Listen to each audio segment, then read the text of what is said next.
Republic, civilization will take a radical turn and move off into a new situation of thriving and harmony and holism. That's the dimension that we're going to. This is the end of the civilization of the old beliefs and the transition into the new one.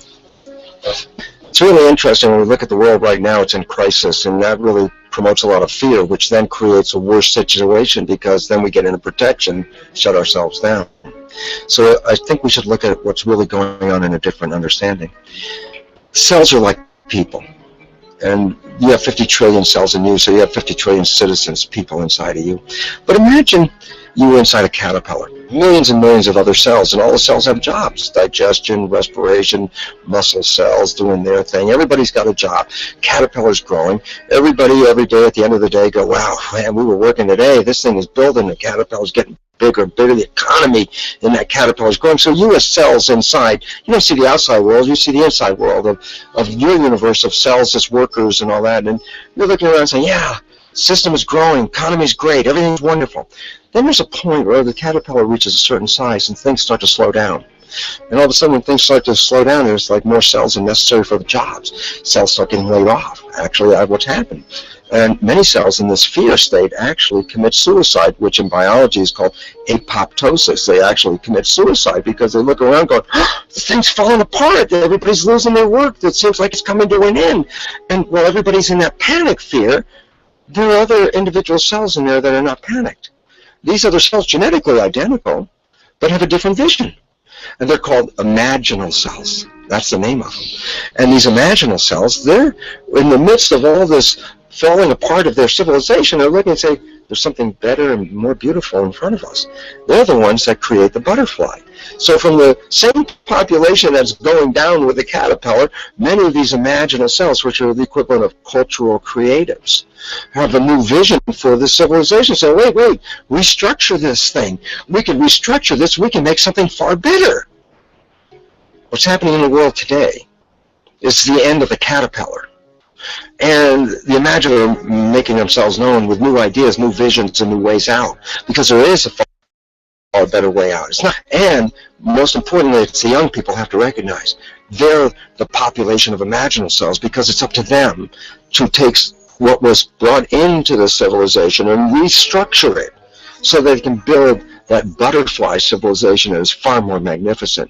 So rather than looking at fear, right now, look at this as the moment of opportunity, because there's something so much better on the horizon, but we can only get there by eliminating the structure as it is now, because the structure as it is now is providing for our extinction.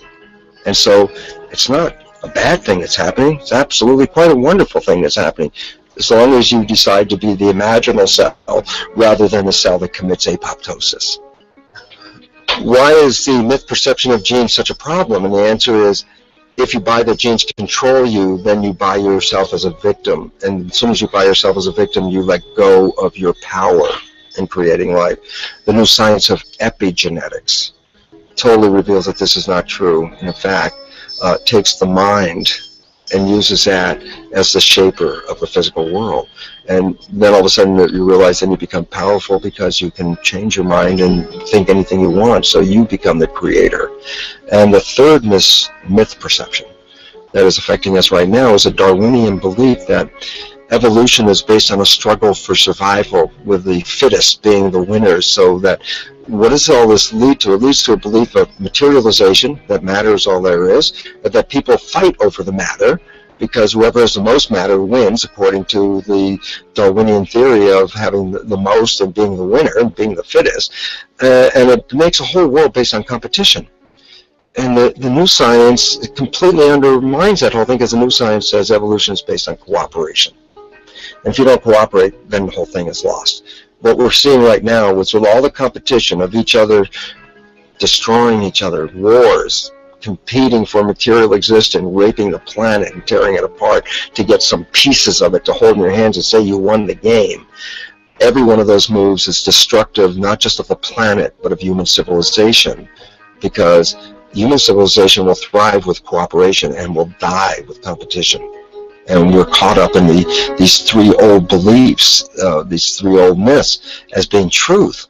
And if you operate from these truths, then you end up with the extinction that lies before us. The new understanding from science is that the mind controls the genes rather than the genes controlling the mind.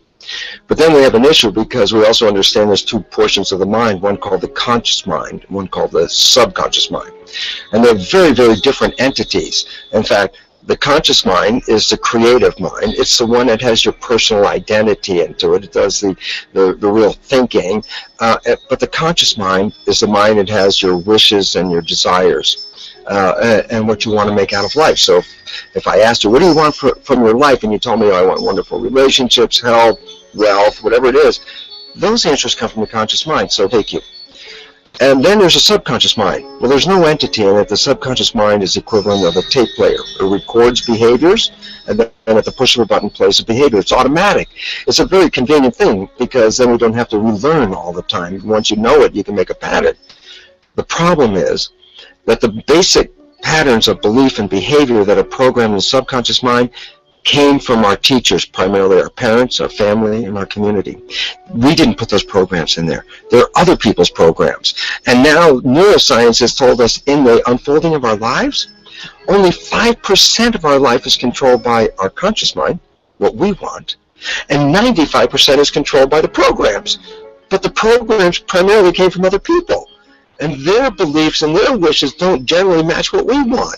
So if you're looking at your life, I'm going to tell you every day it's a struggle, with 5% of your time going to where you want to go, and 95% of the time controlled by the subconscious with programs from other people that were installed in there. And the problem is, because the subconscious is also the unconscious, it means when those programs are playing, we don't see them. And that means they're invisible to us. And that means 95% of the behaviors that are driving us through life, we don't even see them, even though we did them, but they came from other people.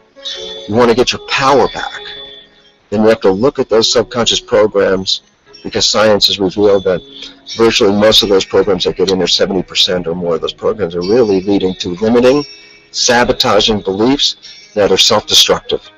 And this is why we can't get out of our own way, because we didn't even see we were in our own way, because we were doing it unconsciously.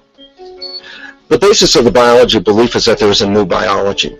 And when I mean new biology, a biology based on new beliefs compared to the existing beliefs that almost everybody's been programmed with at school. The existing beliefs are that a human body is a biochemical machine controlled by genes. And therefore, the behavior, emotions, and character of our biology, our health, our lives, are controlled by genes which we don't control. Which means then we're victims to the genes. If the genes make a decision to get you sick, then you're just a victim to this. So this is what we taught people. You're a victim. Genes control your life. You didn't pick them. You can't change them. The genes you end up with program what's going to happen. The new biology says whole new understanding. New biology said, no, genes don't control life. And it's very interesting. One of the experiments that I personally did, I went to a cell and removed the structure called the nucleus. The nucleus is the organelle or structure in a cell that contains the genes. Well, if the genes control life, if you take the nucleus out and throw it away, then there shouldn't be anything to control life in the cell. And the joke is, the cells can live for 2.5 or more months with no genes in them. And they're still carrying out all the complexities of life, moving around, eating, breathing, talking to other cells, avoiding toxins, no genes. And the first thing is you have to really ask them what's controlling the cell. And the answer is not the genes. So that already says there's something going on. Secondly, my experiments on stem cells, which I started in 1967, I'd isolate one stem cell, put it in a petri dish, and then it would divide every 10 hours. And after a few days, I'd have thousands of cells in there, but what was unique is they all came from one cell, meaning then they were all genetically identical, like 1,000 twins or 10,000 twins in the petri dish. I separated the cells in the petri dish into 3 different new petri dishes. So I took all the cells, split them up into 3 groups, and then just put them in 3 petri dishes.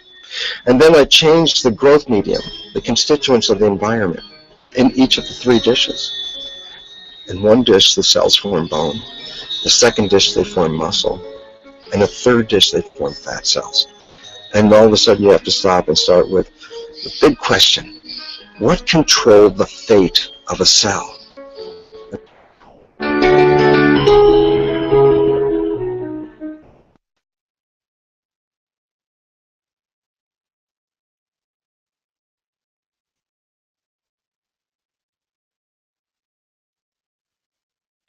The basis of all Indian philosophy, particularly the teaching of those books called the Upanishads, which are really the distilled essence. The basis is called the self. And this word in Sanskrit is Atman, and that means self in the vastest possible sense and the most inclusive sense of the word. It means yourself, and it means also self as such, existence as such, the totality of all being.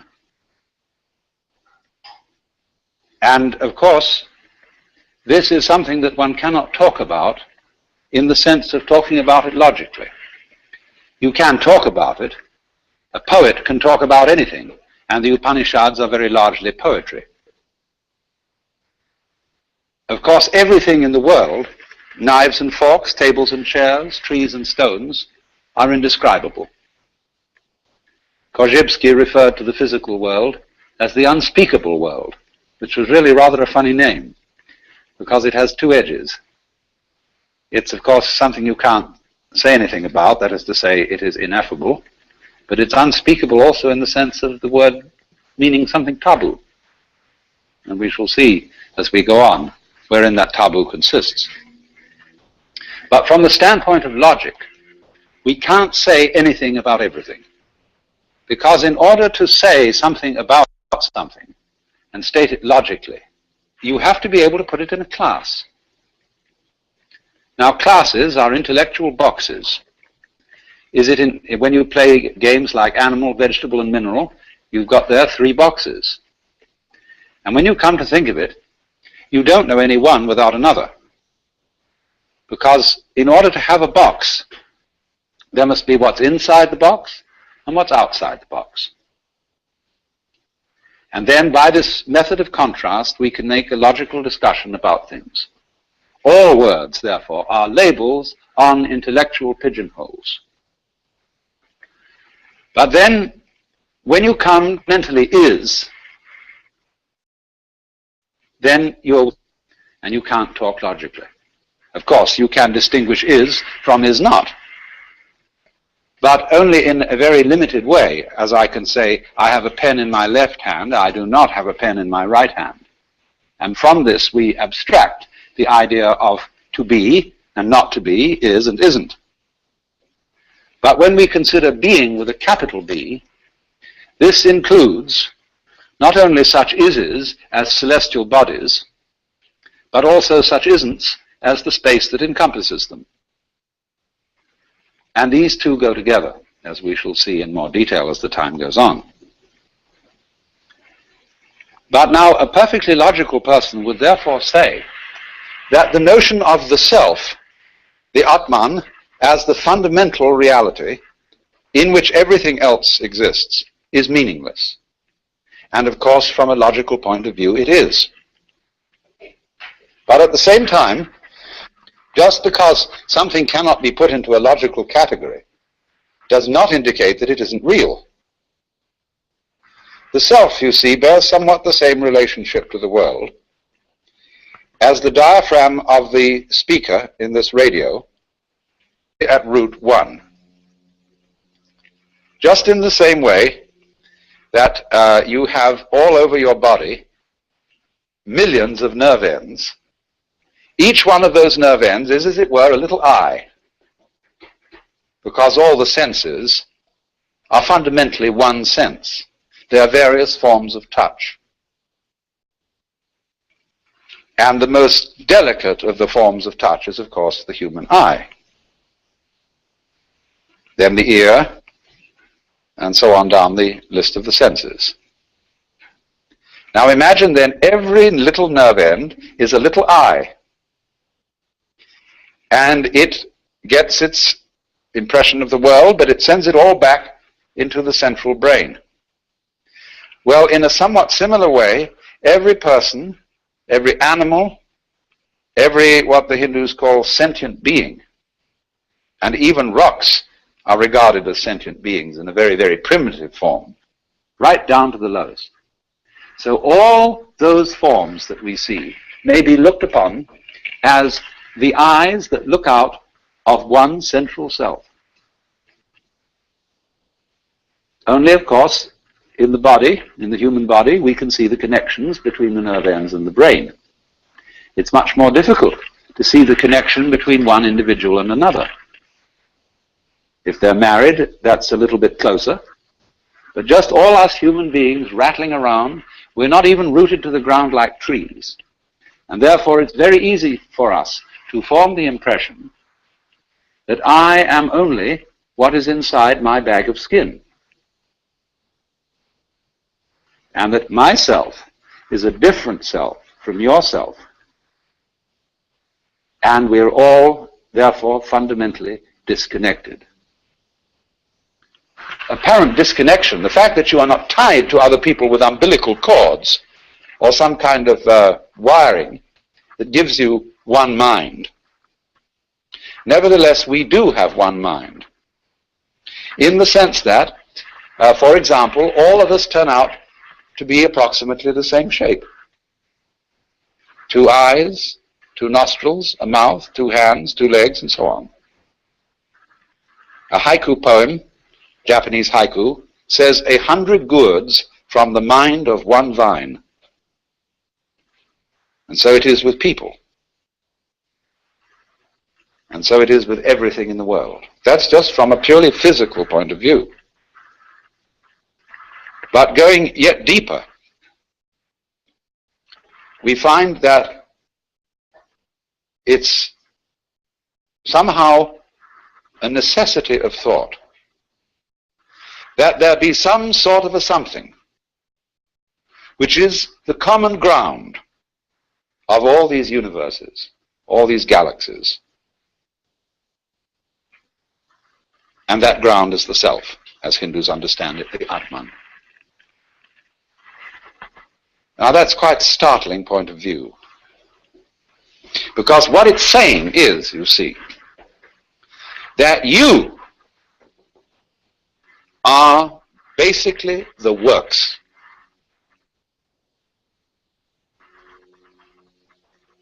Now, the Hindus do say that the self, the great self, is consciousness. But of course that does not mean consciousness in the sense of our ordinary everyday consciousness. Ordinary everyday consciousness is indeed a form of this kind of consciousness, shall we say a manifestation of it. But then there's also consciousness which doesn't notice, but nevertheless is highly responsive. The way your heart beats, the way you breathe, the way you grow your hair, you're doing it, but you don't know how it's done.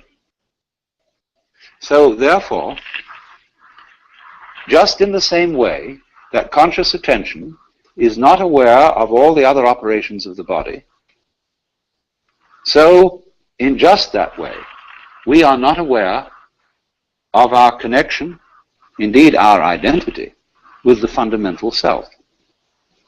When the leaves die and fall off the trees, or the fruit drops, next year, more leaves, more fruit.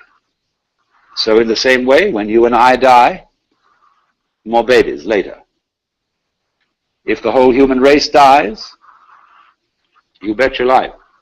There are all kinds of things that feel that they're human, scattered throughout the multiplicity of galaxies. Because this universe is a peopling universe, just as an apple tree apples. But because we are unconscious of the intervals, we are not aware of the self with our conscious attention when conscious attention isn't operating. But still, just as you don't notice what your pineal gland, say, is doing at the moment, so in the same way, you don't notice the connections which tie us all together, not only here and now, but forever and ever and ever and ever. The difficulty and the basic reason why we don't notice the self is that the self doesn't need to look at itself. A knife doesn't need to cut itself. Fire doesn't need to burn itself. Water doesn't need to quench itself. And a light doesn't need to shine on itself. So this is the fundamental problem of having some sort of awareness of the self. Nevertheless, it is the whole contention of Indian philosophy, especially what we call Vedanta, that it is possible in a certain way to become aware of oneself in this deepest sense, to know that you are the totality. And this experience is the real substance of Indian philosophy as a whole, both Hindu and Buddhist. It is called moksha, which roughly means liberation.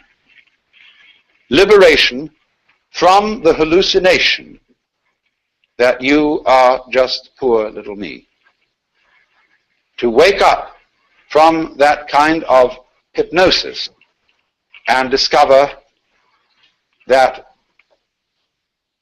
you are simply something, your organism, your physical body, your conscious attention, which is your ego, that you are something being done by this vast, indescribable self, which is out of time, which has no beginning, no end. It neither continues nor discontinues. It's beyond all categorization whatsoever. And so the Upanishads say, all we can say of it positively is the negative. Neti, neti. It is not this, it is not that. Anything, therefore, you can formulate, imagine, picture, will not be the self. So when you are trying to know the self, you have to get rid of every idea in your head. It doesn't mean, as some people seem to think, that you have to get rid of every sense impression. It isn't as if you had to go into a catatonic state of total absorption. Of course, that can be done. But the full moksha, the full liberation, is when you come back out of absorption and see this everyday world just as it looks now, but see as clearly can be that it is all the self. You can become aware of this tremendous interconnectedness of everything. And that is what somebody who is moksha sees. He sees, shall we say, that everything goes together. And that is, in a way, what we mean by relativity. Because relativity means relatedness. Just as fronts go with backs and tops with bottoms, insides with outsides, solids with spaces, so everything that there is goes together. And it makes no difference whether it lasts a long time or whether it lasts a short time. A galaxy goes together with all the universe just as much as a mosquito, which has a very short life. From the standpoint of the self, time is completely relative. You can have, if you scale it down, as much time between two of those very rapid drum beats as you can in eons and eons and eons. It's all a question of point of view, or, to use a scientific expression, level of magnification. Change your magnification and you see molecules. And we know by other methods of observation that it can get smaller and smaller and smaller and that the spaces between these, you are that, or that thou art, that art thou. So, in this sense then, every self is modeled on and is an expression of the one self, because you all feel individually that you're the center of the world. And everything else is seen in circles, circling out, sphering out from where you are. And that's, as it were, called a microcosm, the little cosmos. But then in the same way, the macrocosm has a central self, although this is not central in the way we talk about centers in space. Do you see that? The center of a circle is in the middle of the circle, and the circumference is away from it. But you could use a phrase that the Christian theologians have used of God, that circle whose center is everywhere and whose circumference is nowhere. You could speak of Brahman that way. It isn't in the middle of the universe, spatially speaking. You might ask the question, where is the universe? Ever thought of that one? Where is it? Well, you can't say where, because everywhere has to be in relation to something. There would have to be another universe to say where this one is. But then, since those two together would constitute the universe, we wouldn't still be able to say where it was. It isn't anywhere. And so in that sense, the center isn't anywhere in space locally. And furthermore, the kind of space we are dealing with is only one possible kind of space. It's the kind of space our physical organisms are attuned to.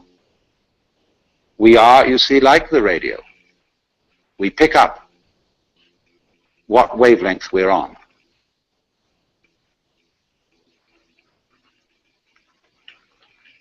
So then,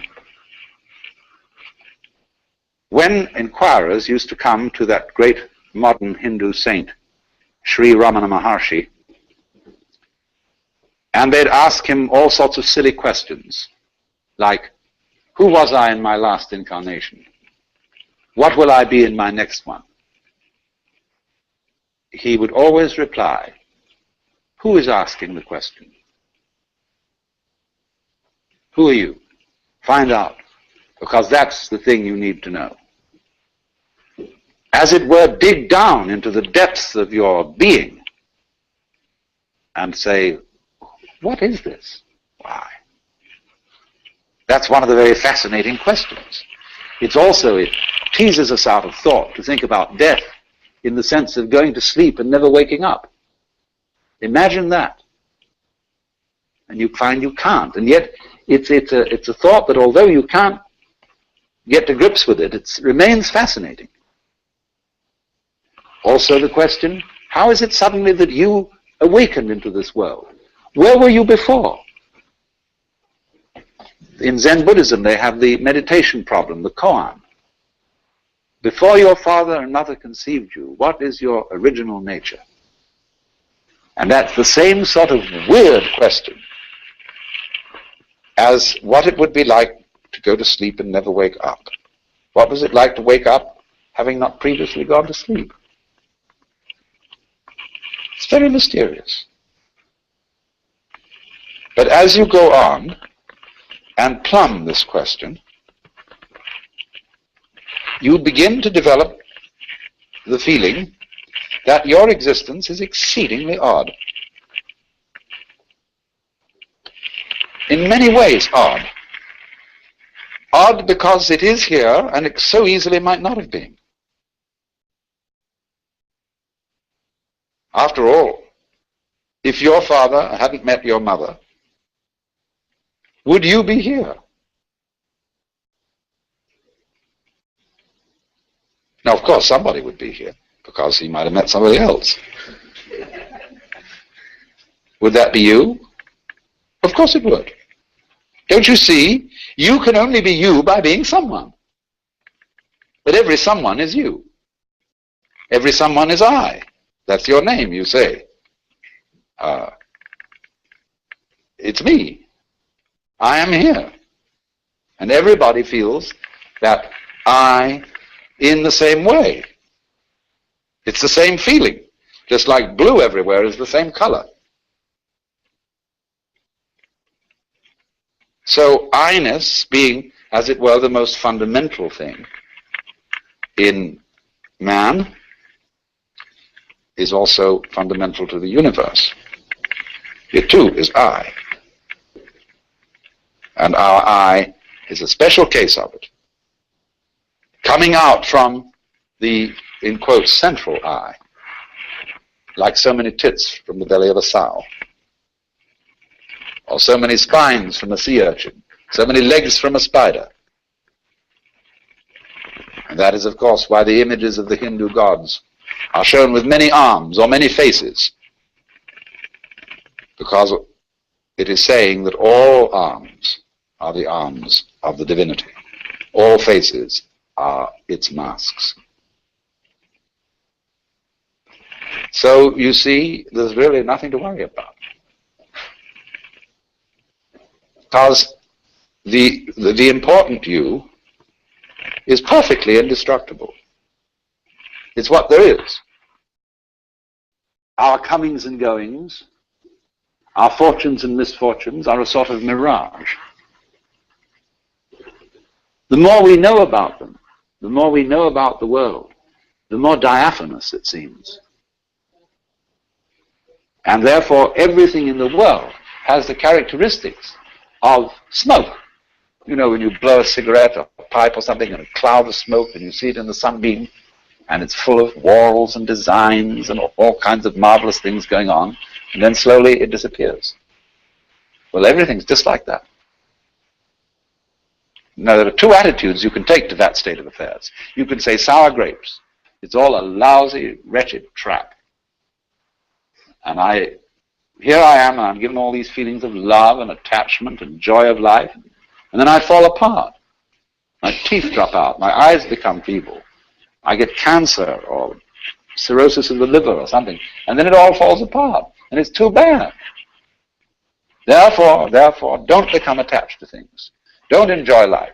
Treat it, holding it off like that, just like a very, very firm person who's been jilted and says, never again will I get mixed up with love, because love hurts. But on the other hand, a weaving of smoke can be very beautiful. You don't lean on it, provided you don't try to preserve it, catch hold of it. Then you destroy it. So exactly the same way, there's nothing in the way of form that you can lean on, that you can grasp. And if you see that, then the world of form is very beautiful. If you let it go, to love people, you see, if you're husband and wife, you must let each other go. Otherwise, the marriage is either going to break up or it's going to be hell. If you love a person, you say to that person, look, I love you, whatever that may be. I've seen quite a bit of it, and I know there's lots that I haven't seen, but still it's you, and I want you to be what you want to be. And I won't be happy if I've got you in a cage. You'd be a bird without song. And they're likely to go on loving each other. But if they wrap each other up with all sorts of ties and chains and documents and things, then they're not on a very safe basis. The very firm words of those documents belie the situation, because nobody curses and swears and kisses the Bible and all sorts of things like that if he means yes. If there's some doubt that he means yes, then he's asked what they call this rituals of cursing and swearing and signing on dotted lines and putting the seal and something. It indicates doubt right at once. It just does a fly in the ointment from the beginning. So when the Hindu and Buddhist philosophers speak of detachment, all this apparent world of separate beings, detachment means going with this whole thing and not resisting its change. And you can afford to go with it. You can afford to get mixed up in life and to fall in love and to get involved with all sorts of things. You could afford it if you know that it's an illusion. But this is not illusion in a bad sense of the word. Here's this Hindu word, crucial. The world is called Maya. This word Maya, yes, it means illusion. It means magic. It means art. It means delineation or measurement. And so from matra we get meter. We also get matter, material. Isn't it funny that when we say material, today we mean something very real, whereas the root of the word is illusion. So you see, I mean, measurement is kind of an illusion. You don't find inches lying around. You can't pick up an inch place. Work is something serious, you know, that you do for a purpose because you believe that you've got to go on living. You work to survive because you think you have to survive. That was one of the things they told you as a little child. You've got to go on, man. But you don't have to. This thing doesn't have to go on. That's why it does. I know that sounds paradoxical, but there's so many things in life that are like that. If I'm trying to impress people, I usually don't. If you try too hard with anything, you usually make a mess of it. So this basic thing then is that the self, the Brahman behind the world, is engaged in play. It is in this sense that the Hindu philosophers say Brahman does not actually become the world. The meaning of that is he's playing at being it, or it's playing at being it, as distinct from working at it. And so in certain Oriental countries, when one refers to noble people of high birth, it is often said, so Lord so-and-so has died. The Japanese would say he has played at dying. Or will he play at taking a journey to Tokyo?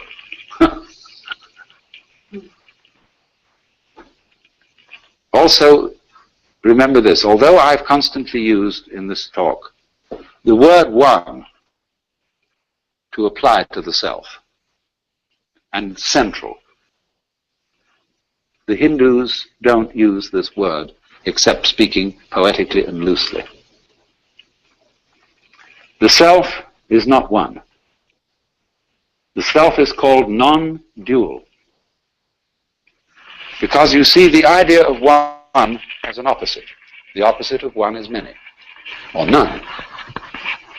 But the which than which there is no whicher has no opposite, nothing outside it. So you can't call it one, because one is an exclusive idea. It excludes two. So they call it, instead of one, they call it non-dual, which is Advaita. This is from the word, you see, Deva is the root meaning two. The V becomes U, so we get dual.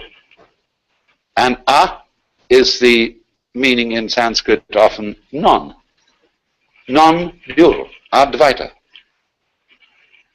And so it doesn't exclude anything. One is an exclusive word. Advaita is meant to be a totally inclusive kind of unity.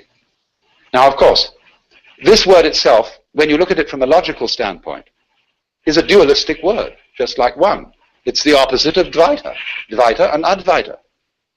But the idea here in Indian philosophy is to use this word in a certain way. Now, you know that on a flat surface, you can't draw 3 dimensions. Anything you draw will be in 2 dimensions. But why do we see 3 dimensions? Because of an artistic convention called one-pointed perspective, which will give you the illusion of a 3rd dimension. Now, in other words, a 2-dimensional line is being used to imply a third dimension which can never be expressed on a flat surface. So in exactly the same way, Advaita is a word used specially to designate what lies beyond all logical categories. So you must remember, of course, that the word play and the word game have many levels of meaning. We are accustomed to use the word play in opposition to work and to regard play as trivial and work as serious. Very largely, a game or a play is something associated in our minds with triviality. "You're only playing with me," says a girl to a suitor. "You're not serious." How serious do you have to be? When does one get serious in a flirtation? When do we say this is getting serious? When you're holding hands, playing footsies under the table, kissing, petting, sleeping together, married and babies. Maybe that's serious. But we also use the word play in a non-trivial sense. I went to hear Heifetz playing the violin. Was that a trivial matter? On the contrary, the very highest kind of art form. Still play. I say too, when I do philosophy, like I'm doing with you, this is entertainment. But in the sense, perhaps, I hope, of your listening to someone play a musical classic. I'm not being serious, but I am being sincere. The difference, you see, between seriousness and sincerity is that seriousness is someone speaking in the context of the possibility of tragedy. That there is a situation where things might go absolutely wrong. And then I put on the expression which is serious. That's why soldiers on parade are always serious. They don't laugh. And when they salute the flag, they put on a stern expression. That's why in courts of law and in churches, people don't normally laugh, because all that we deal with here is very important, a matter of life and death. But the fundamental question must be brought forth: is God serious? And obviously the answer is no.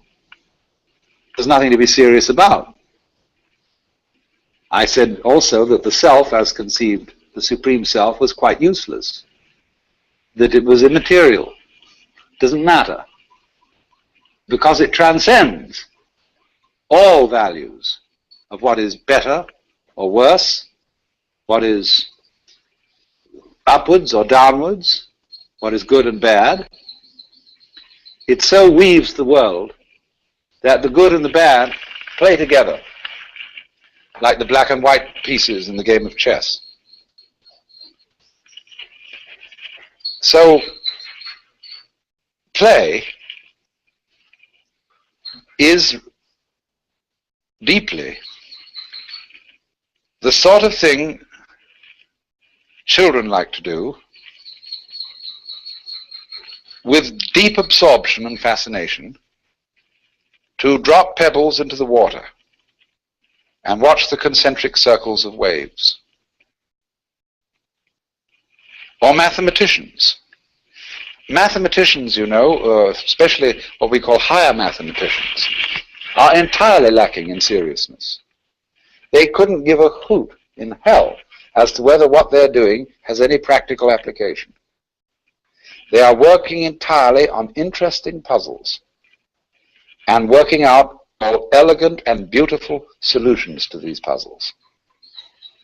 And they can go on and on like that in absorbed meditation, spend their whole lives doing it. Or consider the musician, practicing, working out interpretations. What is he doing? He's making series of interesting noises on instruments. Now, what do people like to do when they don't have to do anything? Well, as far as I can make out, as you look all over the world, they like to get together and do something rhythmic. They may dance, they may sing, they may even play games, because, say, in playing dice, there's a certain wonderful rhythm to shaking the cup and rolling the dice out on the table, or dealing cards,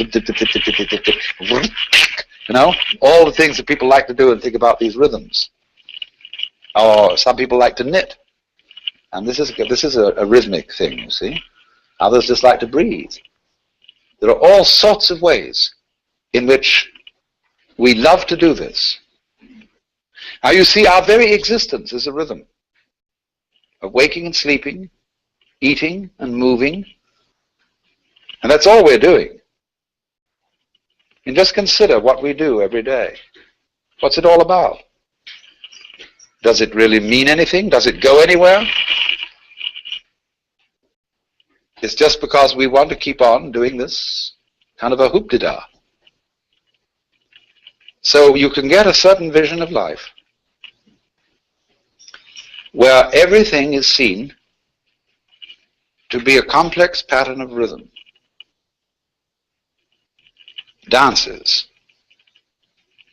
the human dance, the flower dance, the bee dance, the giraffe dance.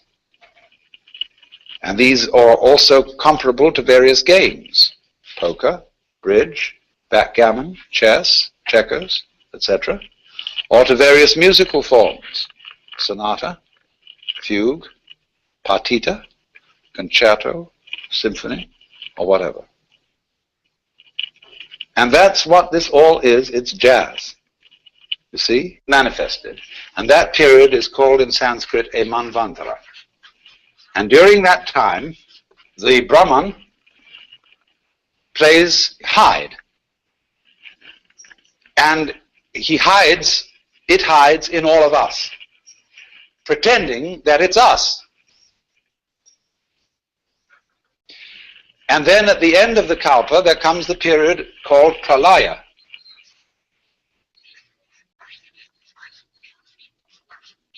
And that also is a Kalpa long.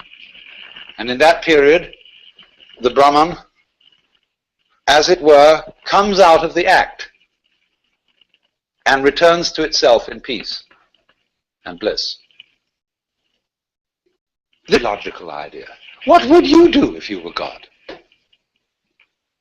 Isn't the whole fun of things, as every child knows, to go on adventures, to make believe, to create illusions, that is to say, patterns? And so, for some ways of talking in Hindu thought, this world is the dream of the Godhead. The Godhead is, of course, represented as in a way two-faced. With one face, he dreams and is absorbed in the dream world. With the other face, he is liberated. In other words, what you have to understand correctly is that from the standpoint of the self, the supreme self, the Pralaya and the Manvantara are simultaneous. But put into mythological form, for human consumption, they are represented as being in sequence, following each other. But they really happen at the same time. So that one doesn't realize union with the self after death, later than a certain time. All references to the hereafter should correctly be understood as the herein, as a domain deeper than egocentric consciousness. That is to say, when you get down to the bottom of the egocentric consciousness, you get to its limit, which is figuratively its death. Then you go on inwards, the self deeper than the conscious attention. And in that way, you go inwards to eternity. You don't go onwards to eternity. To go onwards is to find only time and time and time and more time and more time. in which things go round and round and round forever. But to go in is to go to eternity. But in the ordinary way, when we're talking about this graphically and vividly, in imagistic terms, we can talk about the everlasting game of hide and seek, which the self plays with itself. It forgets who it is and then creeps up behind its boom. And that's a great thrill. It pretends that things are getting serious, just as a great actor on the stage. Although the audience know that what they're seeing is only a play, the skill of the actor is to take the audience in and to have them all sitting in anxiety on the edges of their seats, or to be weeping or laughing, or utterly involved in what they really know is only a play. So you would imagine that if there were a very great actor with absolutely superb technique, he would take himself in. And he, you see, would feel that the play was real. Well, that's their idea of what we're doing here and now. We are all the Brahman, acting our own parts, being human, playing the human game so beautifully that he is enchanted. Do you see what enchanted means? Under the influence of a chant, hypnotized, spellbound, fascinated, and that fascination is Maya. Now then, this works on a little plan. Let us consider the breakdown of a single kalpa. It consists of 4 yugas. Yuga. That means an epoch. Number 1 is called Krita, or sometimes Satya. And these names are based on the Hindu game of dice. There are 4 throws in their game, and Krita means the perfect throw, the throw of 4. Number 2 is Treta, the throw of 3. Number 3 is Dvapara, the throw of 2. And number 4 is Kali. That's the worst throw, the throw of value 1. Now, you will see that these yugas divide up a period of 4,320,000 years. I never remember numbers too well. So, the first yuga is 1,780,000 years long. The second is 1,296,000 years. The third, the Dvapara, 864,000. And the Kali Yuga is 432,000.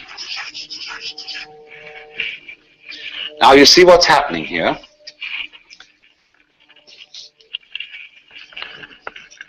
When the manifestation starts, it's as good as possible. Everything is just glorious. Because you know well that if you were dreaming anything you wanted to dream, you would start out by having the most luscious dreams imaginable. Now when we get, you see, to the Treta Yuga, something is a little bit wrong. Krita is 4 square. Everything's perfect, like the symbol of the square is an ancient symbol of perfection. Treta is the triangle. Something's missing. There's a little bit of uncertainty, and danger now enters. By the time we get to Dvapara, the forces of light and darkness are equal. Duality, the pair. But when we get to Kali, the force of darkness overcomes. But now you see what happens is, if you take 1/3 of the Treta Yuga as being on the bad side. Half of the Dvapara Yuga being on the bad side, and all of the Kali Yuga, and you add those figures up, you will get the bad side occupying only 1/3 of the total time.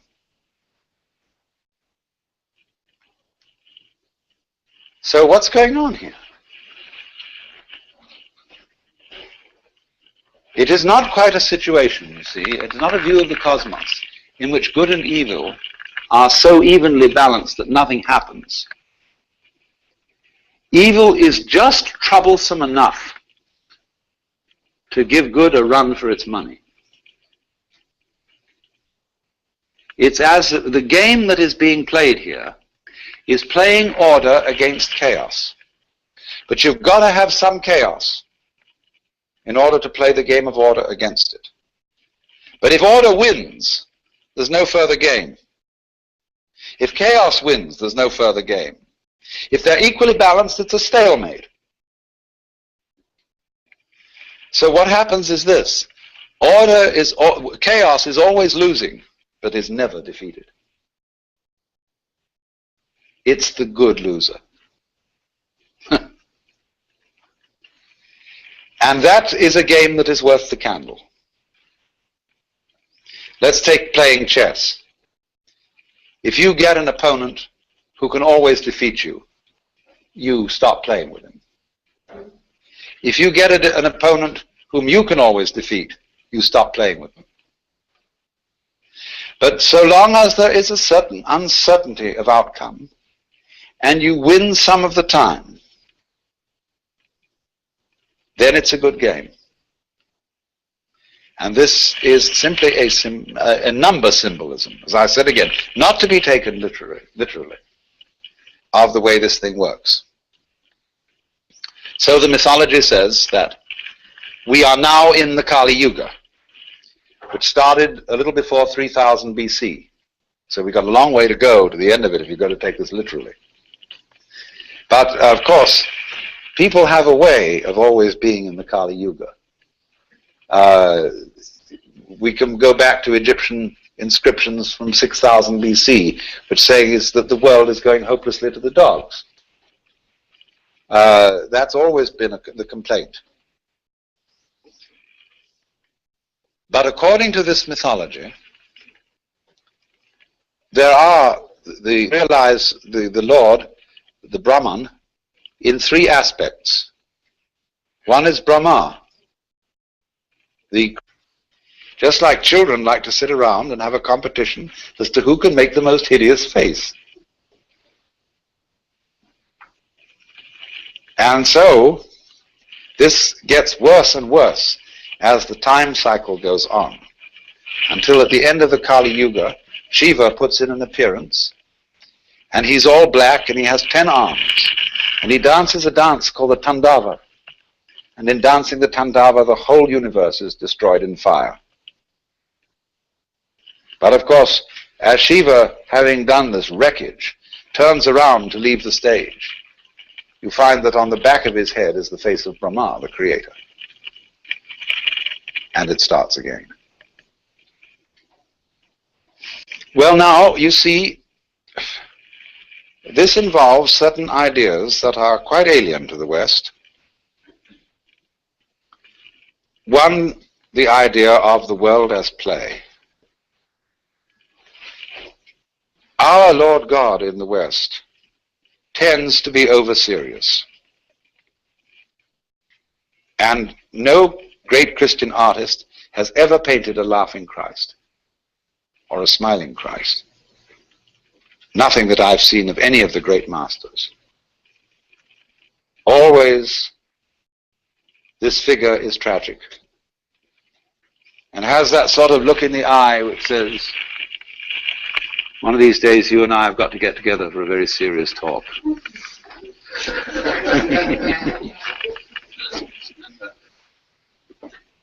So you see, there is some difficulty about the notion of the world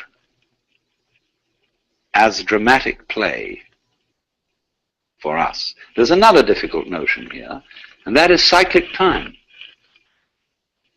See, most of us live in linear time. This originated with St. Augustine and his interpretation of the Bible. Now, I don't know how true this really is, but it's certainly a big fashion in modern scholarship to say that it was Judaism that gave us the idea of history. Have no interest in history whatsoever, or not until recent times. To the total exasperation of historians, there is no way of finding textual evidence of the age of most of the Hindu scriptures, because they aren't interested in history as such. They are only interested in human events as archetypal occurrences, as repetitions of the great mythological themes over and over again. So if in a document started out that a certain adventure happened to King so-and-so, whom everybody knew at the time, in the next generation, they had changed the name of that king to the current king, because the story was typical anyway. They just wanted to say a king everybody knew. They altered things in that way, and so they know no kind of chronology. And if you ask even quite intelligent Asians about this, they have difficulty in understanding what kind of a question you're asking. What is this history thing? Whereas on the other hand, according to our scholars, the Jews were historically minded because they remembered the story of their descent from Adam and Abraham, the great event of the liberation from Egypt, and then the triumphant reign of King David, and then things go sliding downhill as other political forces become stronger and stronger. And so they get fixed on the idea that one day is going to be the day of the Lord, and the Messiah will come and put an end to history. And there will be the restoration of paradise. But this is linear. They don't think of the world having been created many, many times before and come to an end many, many times before. It's one clear ascent from start to finish, from Alpha to Omega. Well, when St. Augustine was thinking about this, he thought, if time is cyclic, Jesus would have to be crucified for the salvation of the world once in every cycle. But for some reason, he had it firmly fixed into his head that there was only one historical crucifixion in time. What they call the one full, perfect, sufficient sacrifice, oblation, and satisfaction for the sins of the whole world. Once is enough. Now, of course, he got his hierarchies confused. It's true, there is one sacrifice, but that's on the plane of eternity. On the plane of time, eternal things can be repeated again and again and again. But as a result of that, we are handed down, not a Greek, the Greeks also had cyclic time, like the Hindus. But we have been handed down linear time, and therefore we are always thinking of a progression that will take us steadily, steadily, steadily, faster and faster, to a more and more perfect world. And it will get better and better and better and better all the way along, if we keep our heads.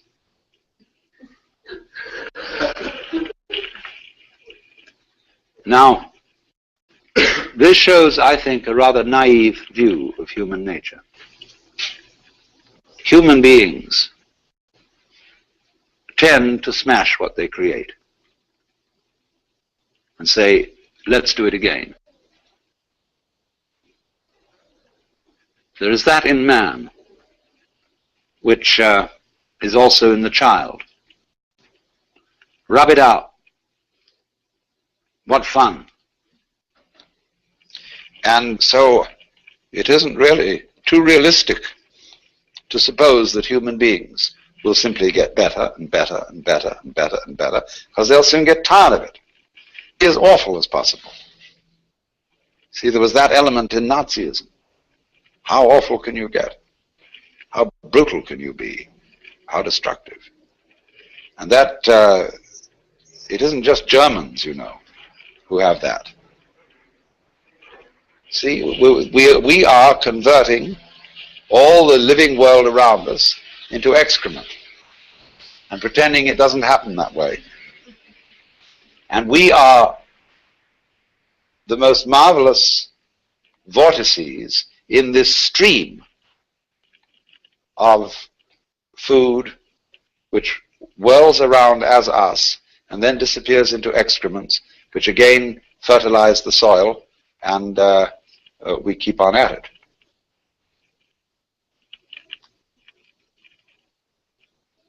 So you see, there is that thing in us, which is represented by Shiva Kali. And it's always there. The Hindu looks at the world with very, very hard-boiled realism in this way, and sees terror,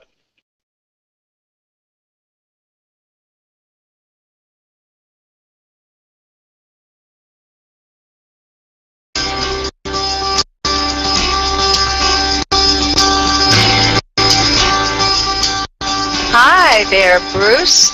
It's wonderful to have this opportunity to interview you. I know that all of those people listening to the Hay House World Summit have really been looking forward to this session. So thanks for joining us. Joan, I am so delighted, especially to be with you, because our histories and our academic paths are almost identical. So it's really fun to talk with a colleague and a dear friend about this exciting information. Well, it really is, because the face of science is changing so rapidly, and you've been a tremendous spokesperson for that. And what's really excited is it really helps educate us as to what we can do personally to have the greatest happiness, in your words, to live in heaven on earth, and also to have the best health. So, Bruce, I'm going to start with a really simple kind of question for you. It's not so simple for others, but here we go.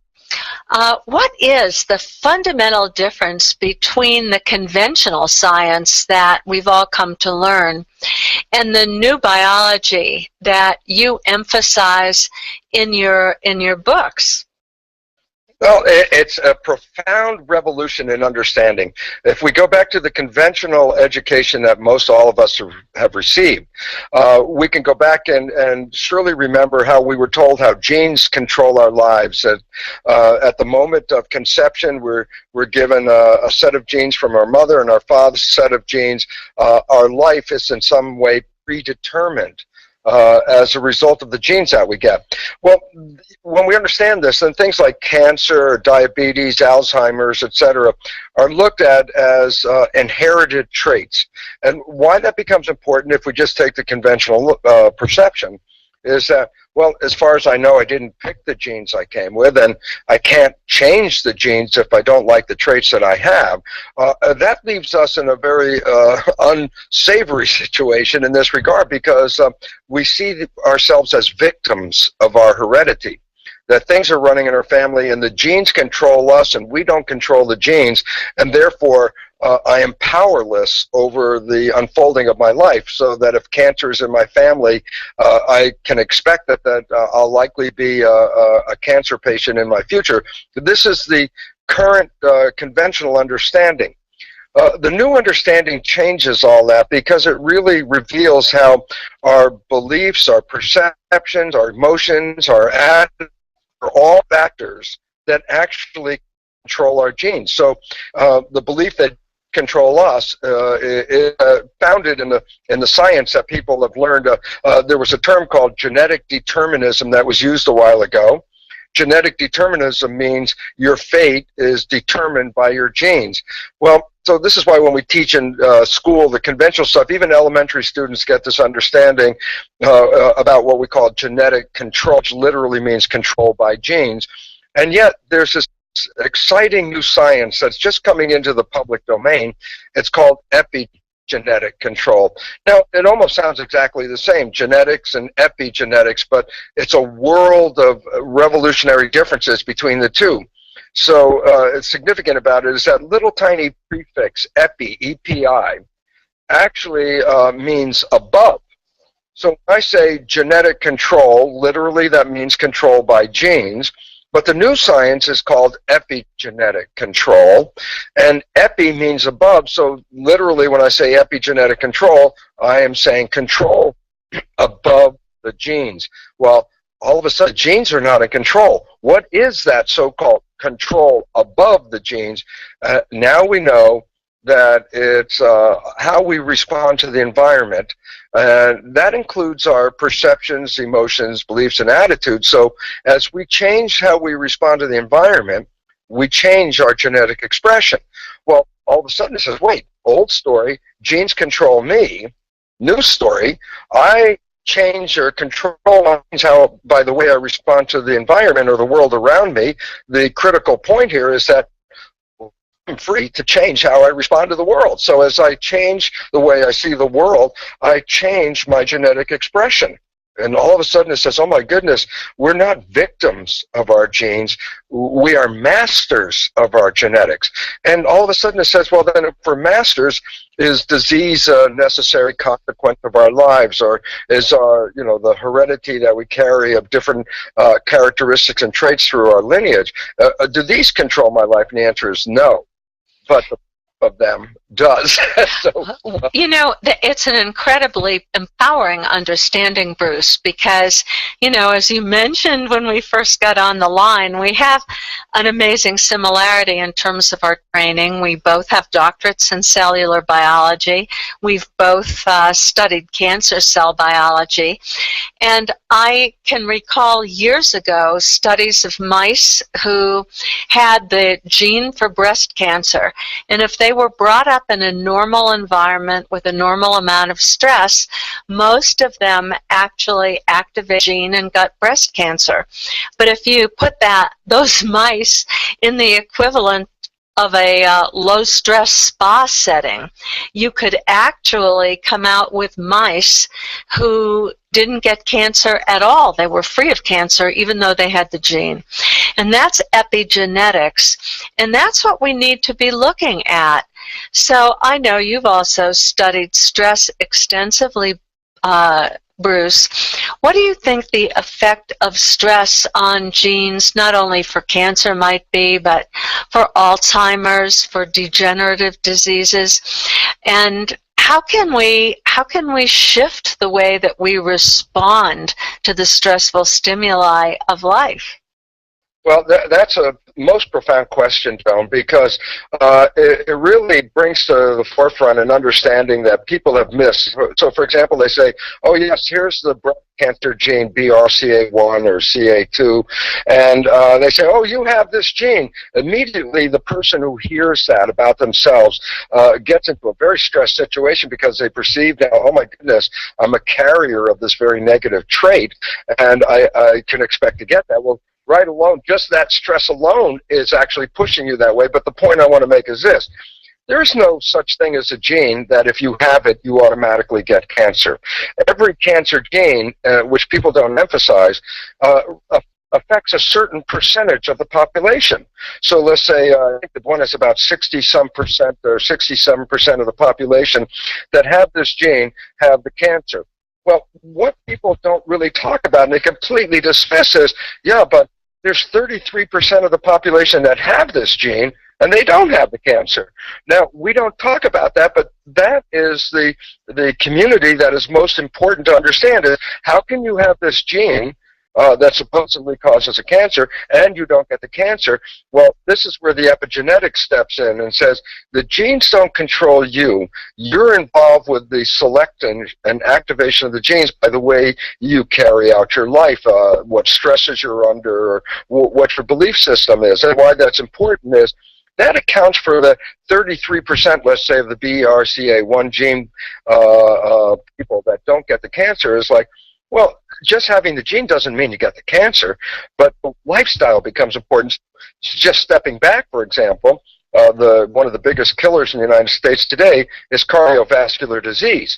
Now, here's an important fact. While most patients get treated with all kinds of drugs and different kinds of regimen, the bottom fundamental truth that scientists have uncovered and state but people sort of ignore is that 90% or more of cardiovascular disease totally has to do with lifestyle.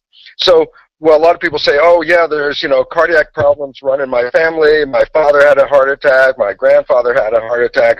I'm expecting a heart attack. And because we say, oh, the genes, it turns out it isn't the genes. It's the way we're living. And this applies to cancer as well. And that's why there's always a percentage of people that carry a gene but never express the cancer. And the issue, so what's different between them? And it turns out the way they're living, how much stress they're under. So your question about stress becomes very critical because now even the American Cancer Society has found that lifestyle is responsible for 70% or more of cancer. It's not heredity. And it's very interesting that when people, this is a finding that if people get this, it's like, okay, this is very important. It goes like this. Scientists were studying the fate of children adopted into families where there was a lineage of cancer running through the family. And they looked at the fate of these adopted children, and guess what they found out? That the children would get the same family cancer as natural siblings. But the problem is they come from totally different genetics. And so when you step back from that, you say, well, how did the adopted child get the cancer? Well, A, it wasn't from the genes.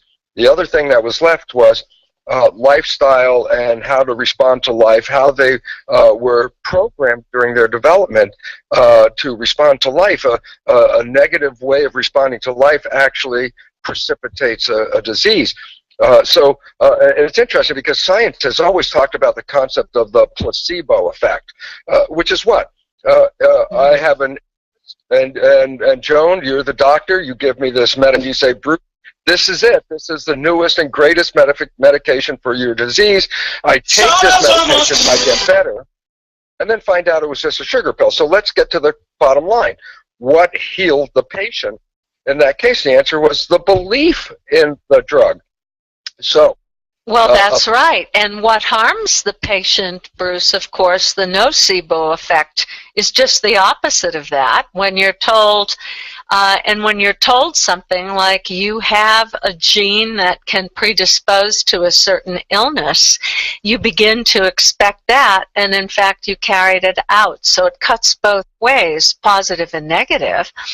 And I think your work is so very important because when we hear something like that, you have a gene, whether we're told by a doctor or these days people are doing a lot of genetic testing. I worry about people looking at the results of genetic testing when somebody who's not aware of the power of their belief, when somebody's not aware to present it to them in a good way and to tell them you're not victims of this, you know, you have some free will when it comes to whether or not a gene expresses. And this is a brave new world in terms of the power of our belief and what we know about our genes. That you know, what you brought up is so fundamentally the most important point, and that is this. Most people, of course, are familiar with the concept of placebo effect. Fewer are familiar with the concept of nocebo. What it really says is this. As much as positive thinking can promote a healing through the placebo effect, negative thinking is equally powerful in influencing health, but in the opposite direction. So a negative thought can actually create an illness or can actually cause you to die. And so it's the power of thought. positive or negative, equally powerful, opposite directions. And this is the failure when the medical establishment, for example, doesn't understand that, look, how powerful is this nocebo effect or placebo effect?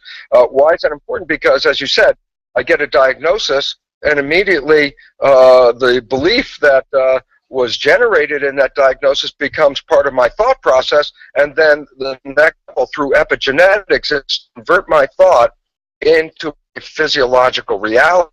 And this is a scary part, because a diagnosis is almost like forecasting a future, not based on your genes, but based on what the diagnosis is represented as you will have this, and this will happen to you.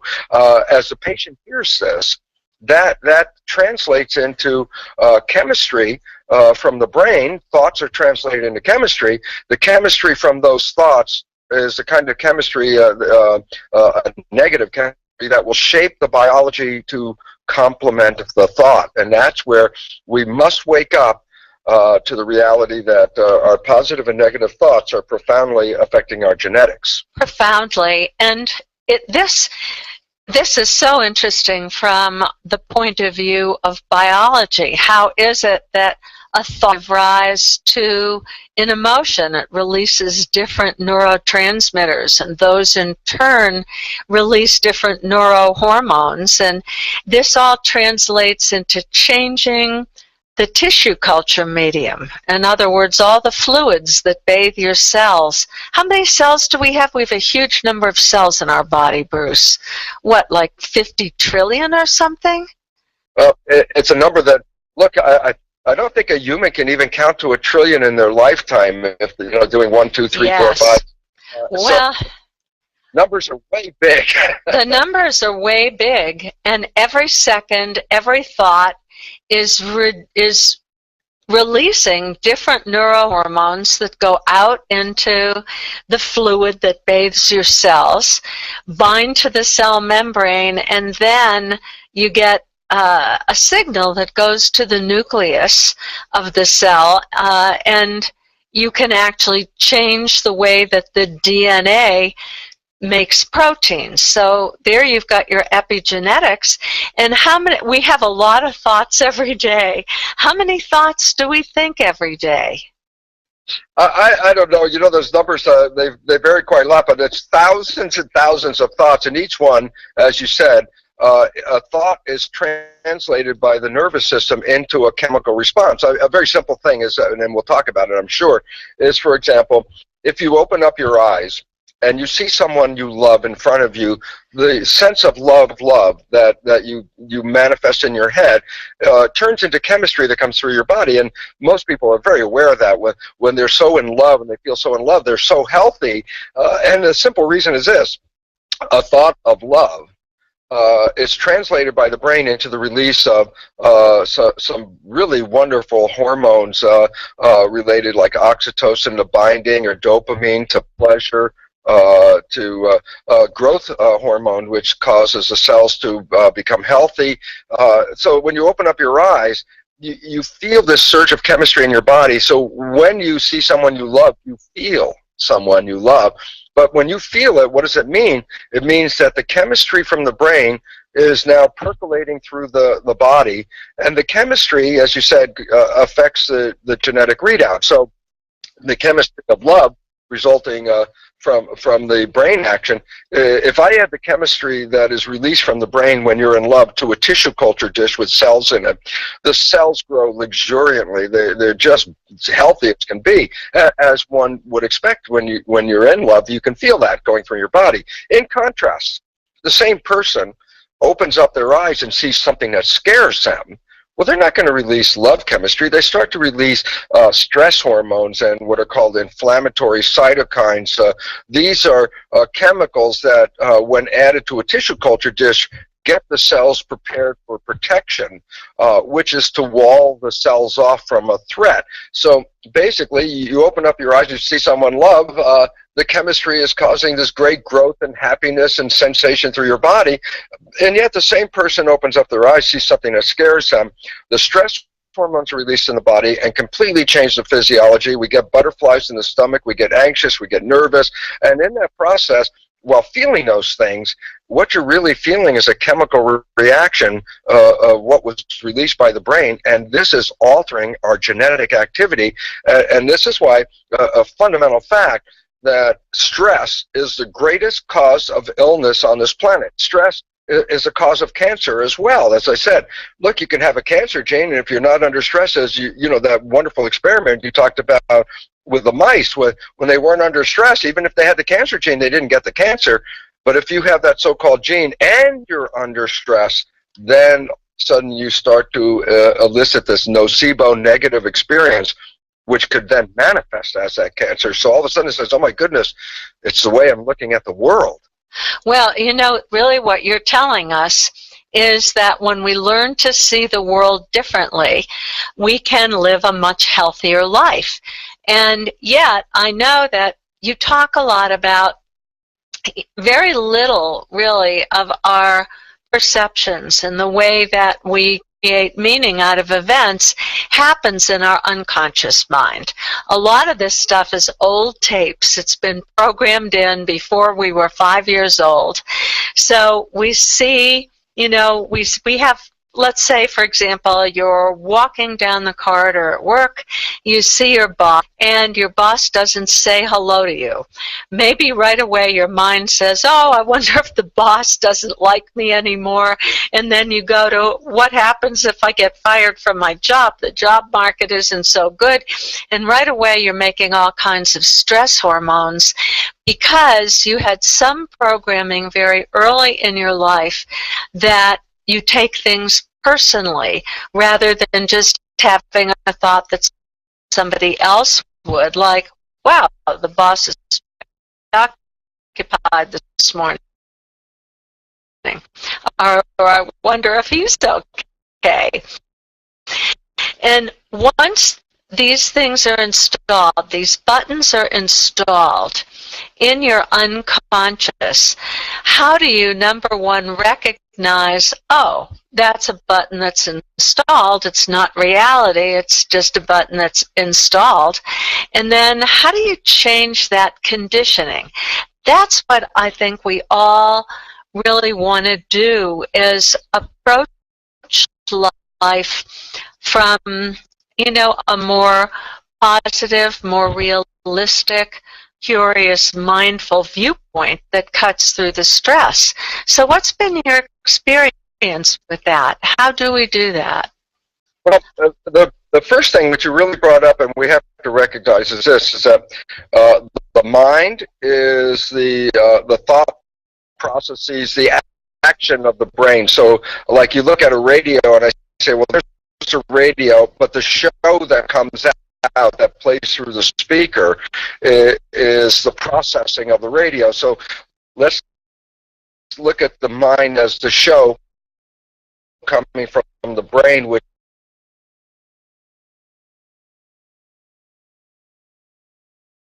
is the physical radio.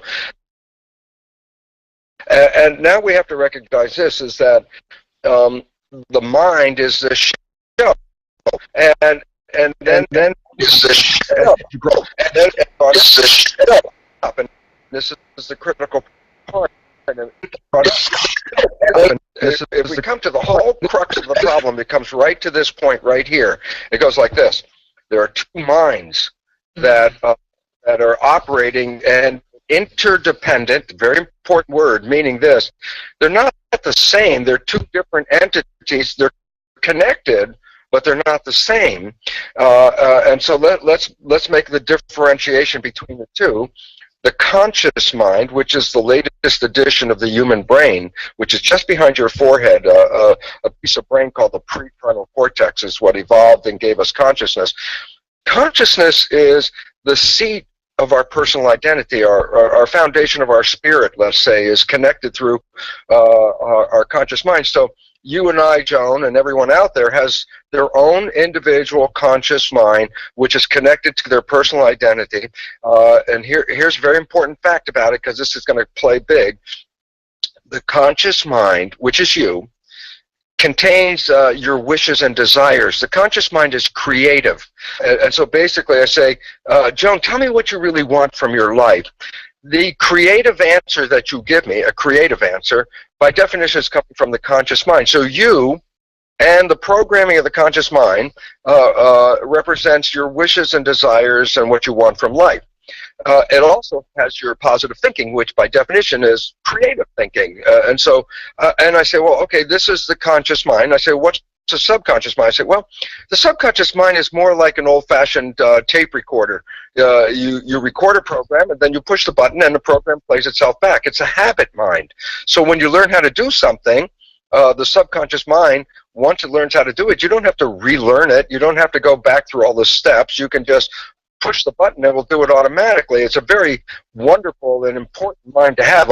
Unfortunately, this gets a bad rap because people think, oh, the subconscious is the font of evil and darkness. And it's like, no.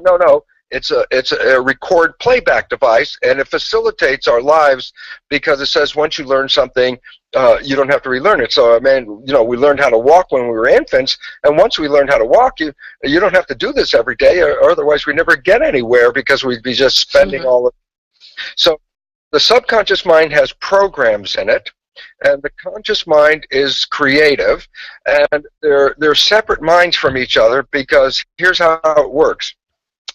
The conscious mind can control your biology with your thoughts and your wishes and desires, but here's the flaw in them, and that it's not a flaw, it's actually an important aspect.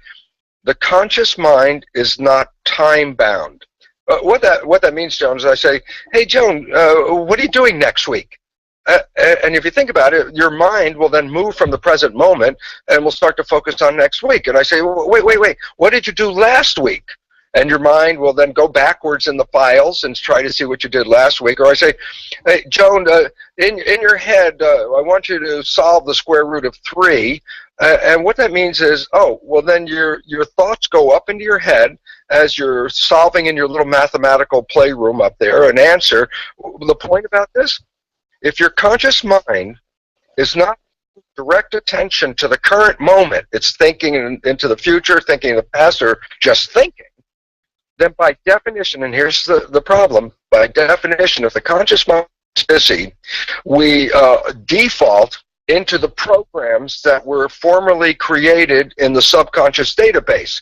So it says, when your mind's not paying attention, you will automatically run from the programs that are downloaded into that habit mind, the subconscious mind. And as you mentioned earlier, the subconscious mind is filled with programs, but here's the catch, and here comes the catch is this, that the fundamental programs in the subconscious mind are not programs of our wishes and desires. They're programs that we downloaded by observing other people during the first 6 to 7 lives. This is a period where our brain is functioning at a lower EEG, electrical activity, in a range called theta, which is also hypnosis. So a child, up till about 7, its brain is predominantly operating at a low theta frequency hypnosis, meaning a child is recording everything it sees. And nature designed it this way very importantly because of this. Think about it. A child, if you could be conscious, have your conscious mind working at the moment you're born, you're just coming out of the birth canal, and your head comes through, and then we say, hello, welcome, tell us something. And that child will look, tell you something. I don't know anything. I just got here. And so it wouldn't be able to use its consciousness because there's no information. So nature creates a situation that says first 6 or 7 years, you're in download. You observe your mother, you observe your father, you observe your siblings, your community, your culture. You record unconsciously. It's not that your conscious mind's even involved. It's just a recording. You record how your mother behaves to this stimuli. How she communicates to kids is different than how your mother talks to other adults, or how your father talks to a policeman is not the same the way that your father talks to his friends. The point about this is, as an infant, we record all these behaviors. So now here's the fundamental issue. The behaviors and how to respond to life that are programmed in the subconscious are primarily recordings from other people. They're not your wishes, your desires, or how you even would do anything. They're other people. Okay? So now we set it up. Two minds. Conscious mind, creative, you, wishes, desires. Subconscious mind, recorded programs, default mode, and the basic programs are not even yours. Now here's what science has found out. That on an average day, we are only operating from the conscious mind about 5% at the most. And why is it such a small percentage? And the answer is this. Because the conscious mind, not being time-bound, is always thinking. It's thinking, as I said, past, future, just, planning what the chores are, whatever you're doing. When the conscious mind, by definition, is thinking, our behavior shifts to the default, the subconscious program. Yeah, but here's the problem. When you're not paying attention, the programs that you're primarily playing are actually tapes of other people's programs, how they respond to life. And when we go back over our childhood, psychologists will tell you during that developmental period, most of that programming is negative and disempowering, self-sabotaging. And so, bottom line conclusion, about 5% of the day, we're moving in the direction of our wishes, desires, and our positive thinking. And 95% of the day, we're operating from pre-programmed database acquired from other people. And it's coming from the subconscious. It's a habit. We're just playing these out of habit. And so all of a sudden you realize, well, wait, 95% of the day, I'm playing programs that may not in any way support what I want, where I want to go, my beliefs about myself or my life. I am playing other people's perceptions about how they respond to life. It's also, here's the kicker, Joan, this is a kicker.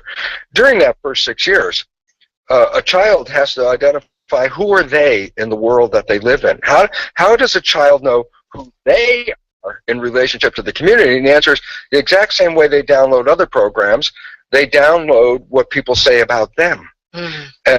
And this is where this is a monkey wrench in the system, especially when you realize that parents not knowing that a child is in this record period and thinking that the child is in a conscious period, which is a higher vibration, which becomes more activated after 7.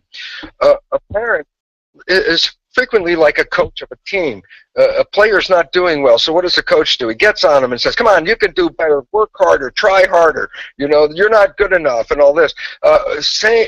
Doing that in an effort, with the thought process that if I hear that, I will make a better effort to become better than I am. And so parents give this kind of, coaching, you're not good enough or you're not lovable and all that, with an effort to try to get the child to improve without realizing if the child is 7 years old or under, it's not conscious and able to take that information and put it into context. If the child is 7 years or under, they just record exactly what now you're 50 years old and you're not paying attention, and guess what? You're on automatic. Well, when you're on automatic, what are you going to play? The beliefs you were downloaded with. Not good enough, not deserving, not lovable. And then people say, yeah, but I would see that if I was, destroying myself with these behaviors. And I go, that's the monkey wrench in the whole thing. And it simply says this. You don't generally see your own subconscious behavior for a very simple reason. The reason why you are playing it in the first place is because your conscious mind is busy. And if your conscious mind is busy, then by definition, it doesn't see the subconscious programs as they're unfolding. So in my lectures, I give the audience, I say, look, I know that sometime in your life you were very close to a friend. You knew your friend's behavior very, very well, and you happen to know your friend's parent. And at some point, you recognize that your friend shares some of the same behavior as their parents, so you do something like, casual volunteer like, hey, just like your dad. And then you back away from Bill. Because Bill's the first guy to go ballistic and say, how can you compare me to my dad? And a lot of people laugh because they're so familiar with it. And I go, but that is a profound story for this reason. Everybody else can see that because Dad, the only one who doesn't see it is Bill. And then a more profound point is we are all Bill, every one of us, do this and don't see it. And then we wonder why isn't our life working out? And then you have to realize, well, 95% of the time, you're playing programs that in no way match your wishes and desires. And all of a sudden, and you don't see it. So we invisibly are being sabotaged by subconscious programs. That's a long answer. Well, but it's very important. That was an extremely useful description of the conscious mind and how when it's thinking, you don't even know that you're running in a programmed mode. You know, I think about the wisdom traditions, the spiritual traditions that talk about becoming conscious and waking up to reality. And I think there are a lot of levels of reality, but clearly one level is the immediate reality that we don't necessarily respond to what's happening. Instead, we react to what we think is happening. And so to wake up like that, to realize, hey, only 5% of me is conscious. How can I bring more of that 95% into, you know, the prefrontal cortex, the conscious mind, the some people have been calling that the wise self or the best self, where then I have more choice. I have more will. I have more goal orientation. I have more decision-making possibility, more creativity. And so what would you say? I'm going to bring this to a personal level. I know you, Bruce, well, and what I know about you is you're one of the most delightful, totally most happiest, loving people I know. The quality of your relationship with your wife is completely delightful. And I know that for you, just like for all of us, this has been a process of awakening and getting beyond your conditioning. What has been most helpful to you in your process of awakening? Well, first of all, thank you very much for that. And the reason why you see those traits, I believe, is because you and Gordy are a mirror. All of us just have come through our lives and have made changes. And then you say, well, okay, let's take a step back and say, what controls my life? And I say, 95% of your life is controlled by the programs in your subconscious that you got before the age of 7. In fact, there's even studies that reveal maybe up to 50% of our personality is already developed before we're born in the last trimester of pregnancy. And the significance about that is that what your mother was going through when she was having emotional experiences and releasing chemistry from her brain that was controlling her biology. When you're a fetus, you're boom, but guess what? You're nourished by your mother's blood. So the blood nourishment is what feeds the cells, but nourishment isn't, as we talked about, the only thing in blood. So are the emotional chemicals and all the regulatory chemicals. And so the fetus is experiencing what a mother is experiencing. When she's happy, the fetus experiences a chemistry of happiness. The fetus may not know the reasons why, but physiologically it feels happy. If the mother is afraid or upset, the same chemistry that she feels in her body is also translated to the fetus. So the fetus is getting a secondary a sense of a reflection of life by others experiencing patterns of her behavior and emotions are learned by the fetus. That's the point, patterns, the things that repeat. And so by the time a child's born, it already has a pattern of emotional responses. So we were programmed very early. Then we come back and say, well, wait, our lives are controlled 95% of the time by these subconscious programs. And then I said, but wait, many of these programs occurred, they occurred before 7.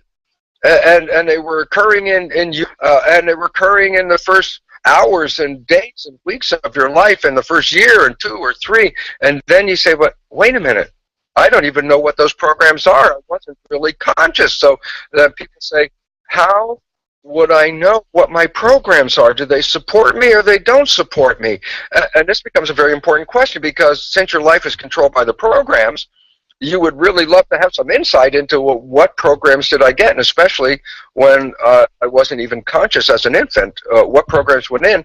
And then here comes the easy part, which is kind of fun, is we go back to the science that says your life is 95% coming from your subconscious programming. So then all of a sudden it's simple. It says, oh, your life is a printout of your subconscious programs, because 95% of your life's been controlled by it. So instead of going back and doing psychology and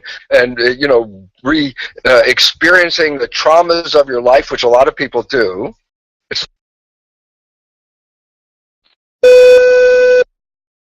You're listening to ThoughtBridgeRadio.com, broadcasting over the World Wide Radio Network.com.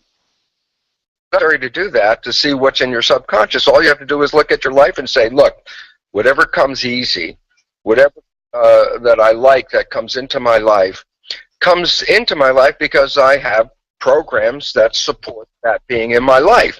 Then, in contrast, anything you work hard on, anything you struggle, anything you have to put an effort into because it doesn't come to you, why are you working so hard?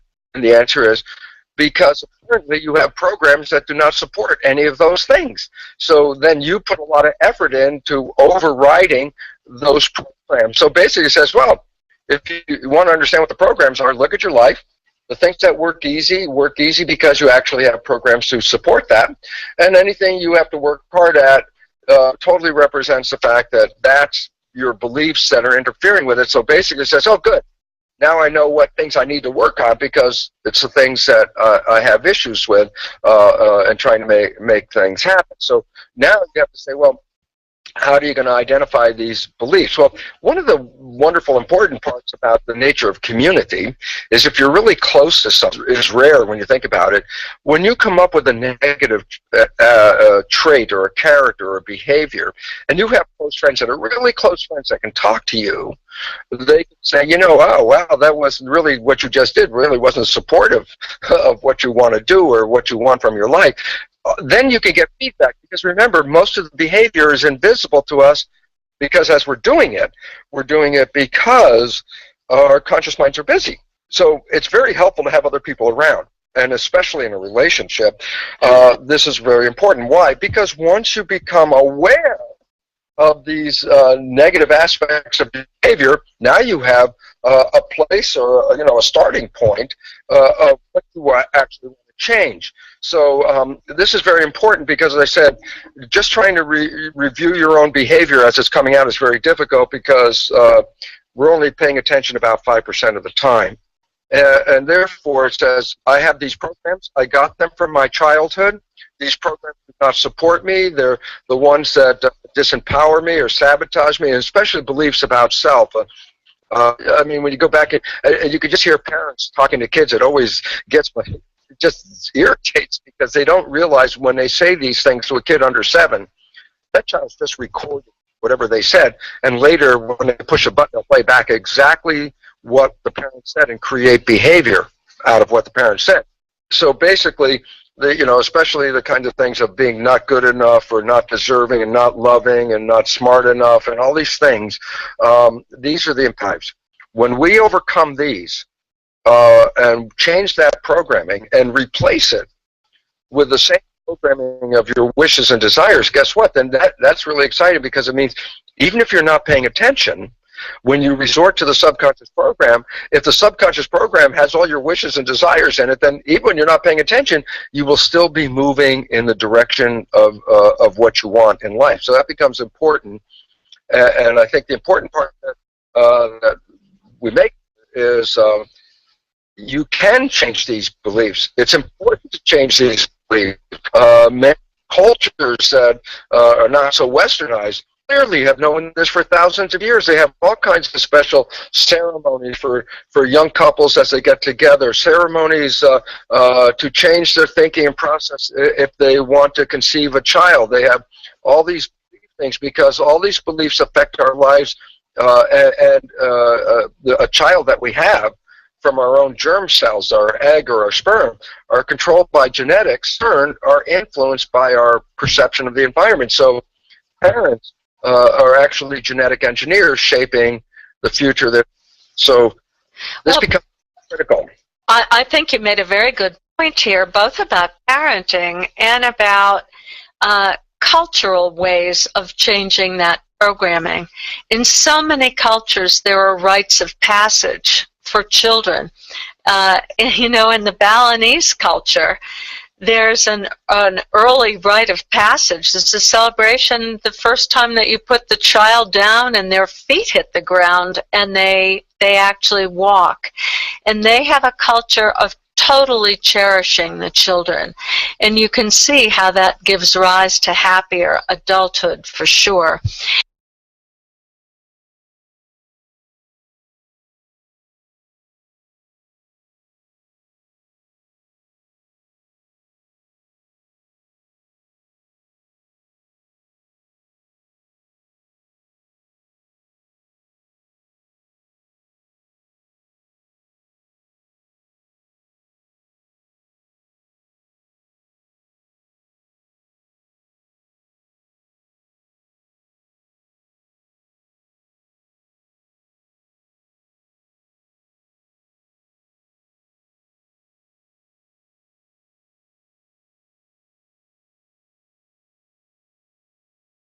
Cultures that are not so westernized clearly have known this for thousands of years. They have all kinds of special ceremonies for young couples as they get together, ceremonies to change their thinking and process if they want to conceive a child. They have all these things because all these beliefs affect our lives, and a child that we have from our own germ cells, our egg or our sperm, are controlled by genetics, which in turn are influenced by our perception of the environment. So parents are actually genetic engineers shaping the future.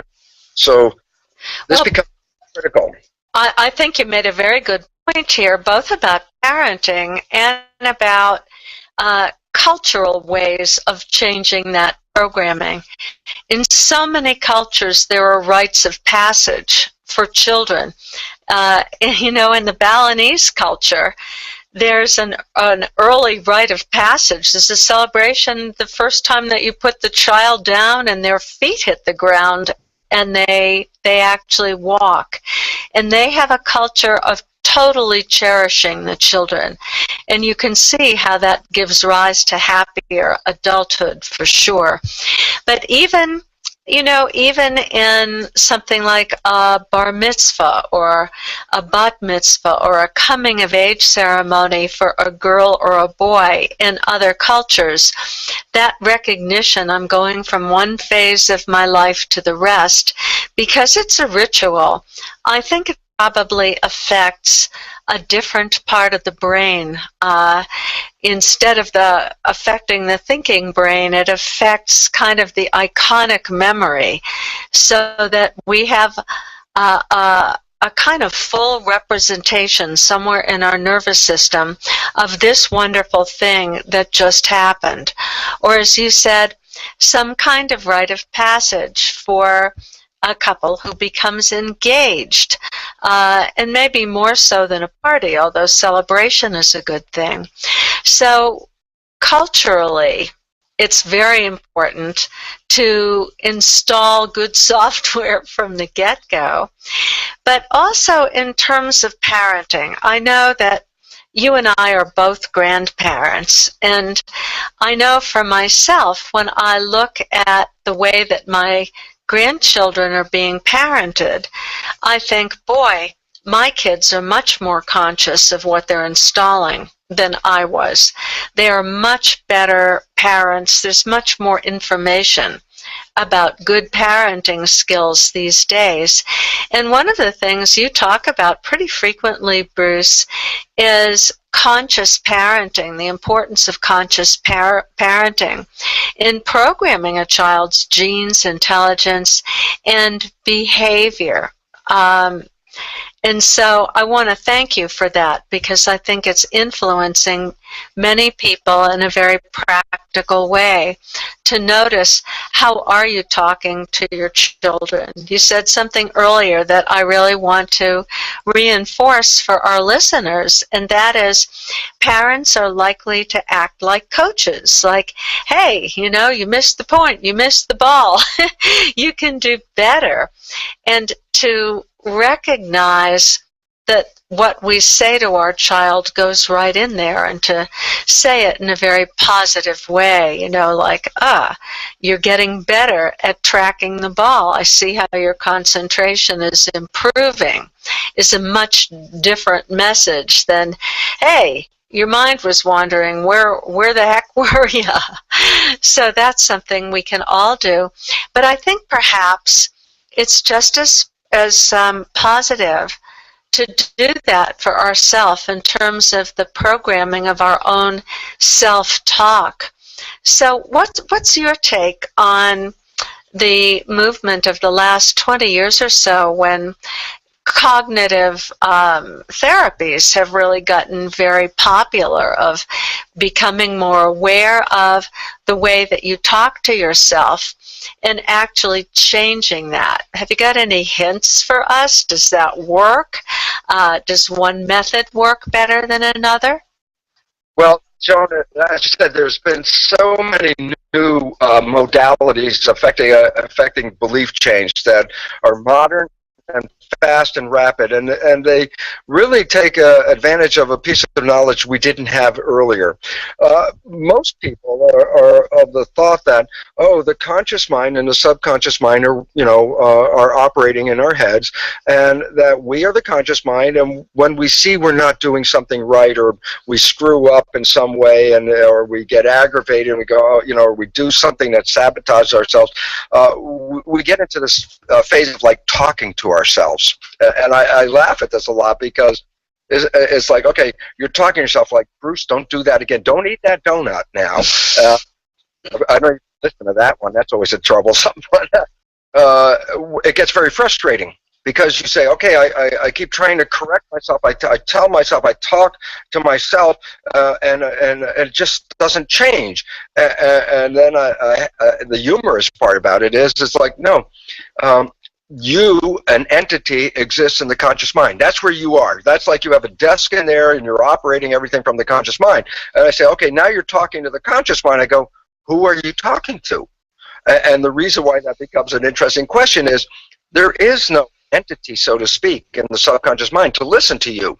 The subconscious mind, as I said, like an old-fashioned tape recorder. You push the record button, it makes the recording, and then when you push play, it plays back exactly the same behavior. It's called a habit.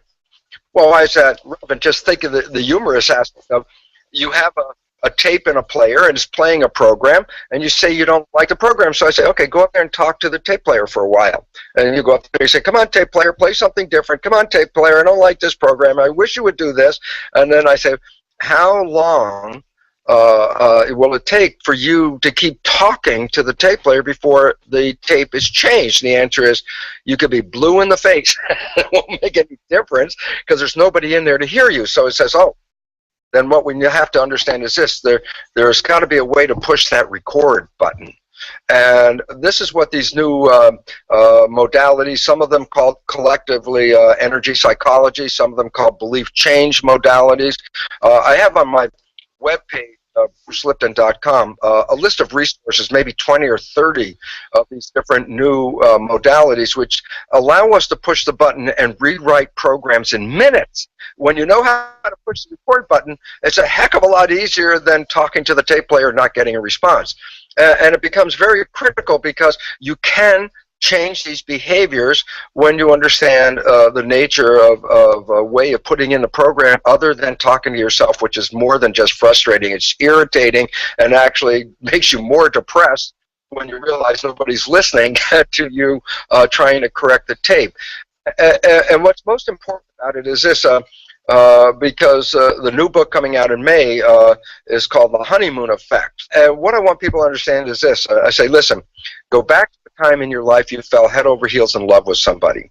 If you can get that picture in your head, and I say, go back to that point where you just were so in love, and I say, were you healthy? Almost everybody says, yes, it was a time of exuberant health. I was really healthy. I say, did you have energy? And everybody laughs, because they know they probably made love for days without stopping for food or sleep. They had energy all over the place. And I say, was life so beautiful that you couldn't wait for the next day to have more? And almost everybody goes, yes. And I go, well, that was like heaven on earth, wasn't it? And it goes, yeah, that was sort of great. And then I say, this was not a coincidence. This was not an accident. This was a personal manifestation. You created that. And then all of a sudden it says, well, wait, I created heaven on earth.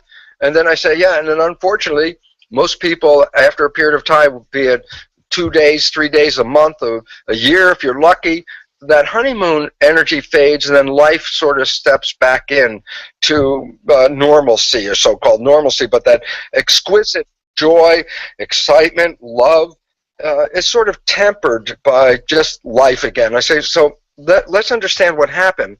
Because if you understand how you created the honeymoon effect and why you lost it, then you really understand the nature that you could manifest heaven on earth every day of your life, because you did it. It didn't happen by accident. I say, well, okay, what was the secret? What allowed the honeymoon experience to come into your life?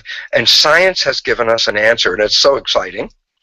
Because, remember I said, conventional understanding reveals that we only operate from our conscious mind about 5% of the time.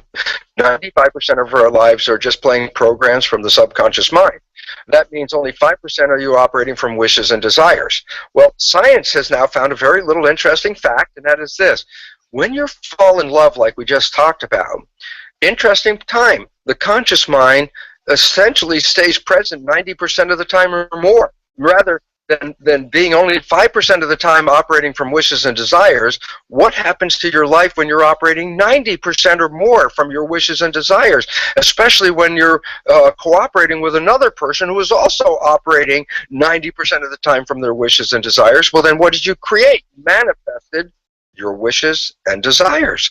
And that was that heaven on earth love that, you know, just made you blossom. Life was so great, and it was just simple. Basically, it says every cognitive decision, every decision you make in your life, every movement you make in your life, wasn't coming from a stored program learned earlier. It was coming from what you want. What do you want? And so when two people are manifesting a life based on their wishes and desires, it's called the honeymoon.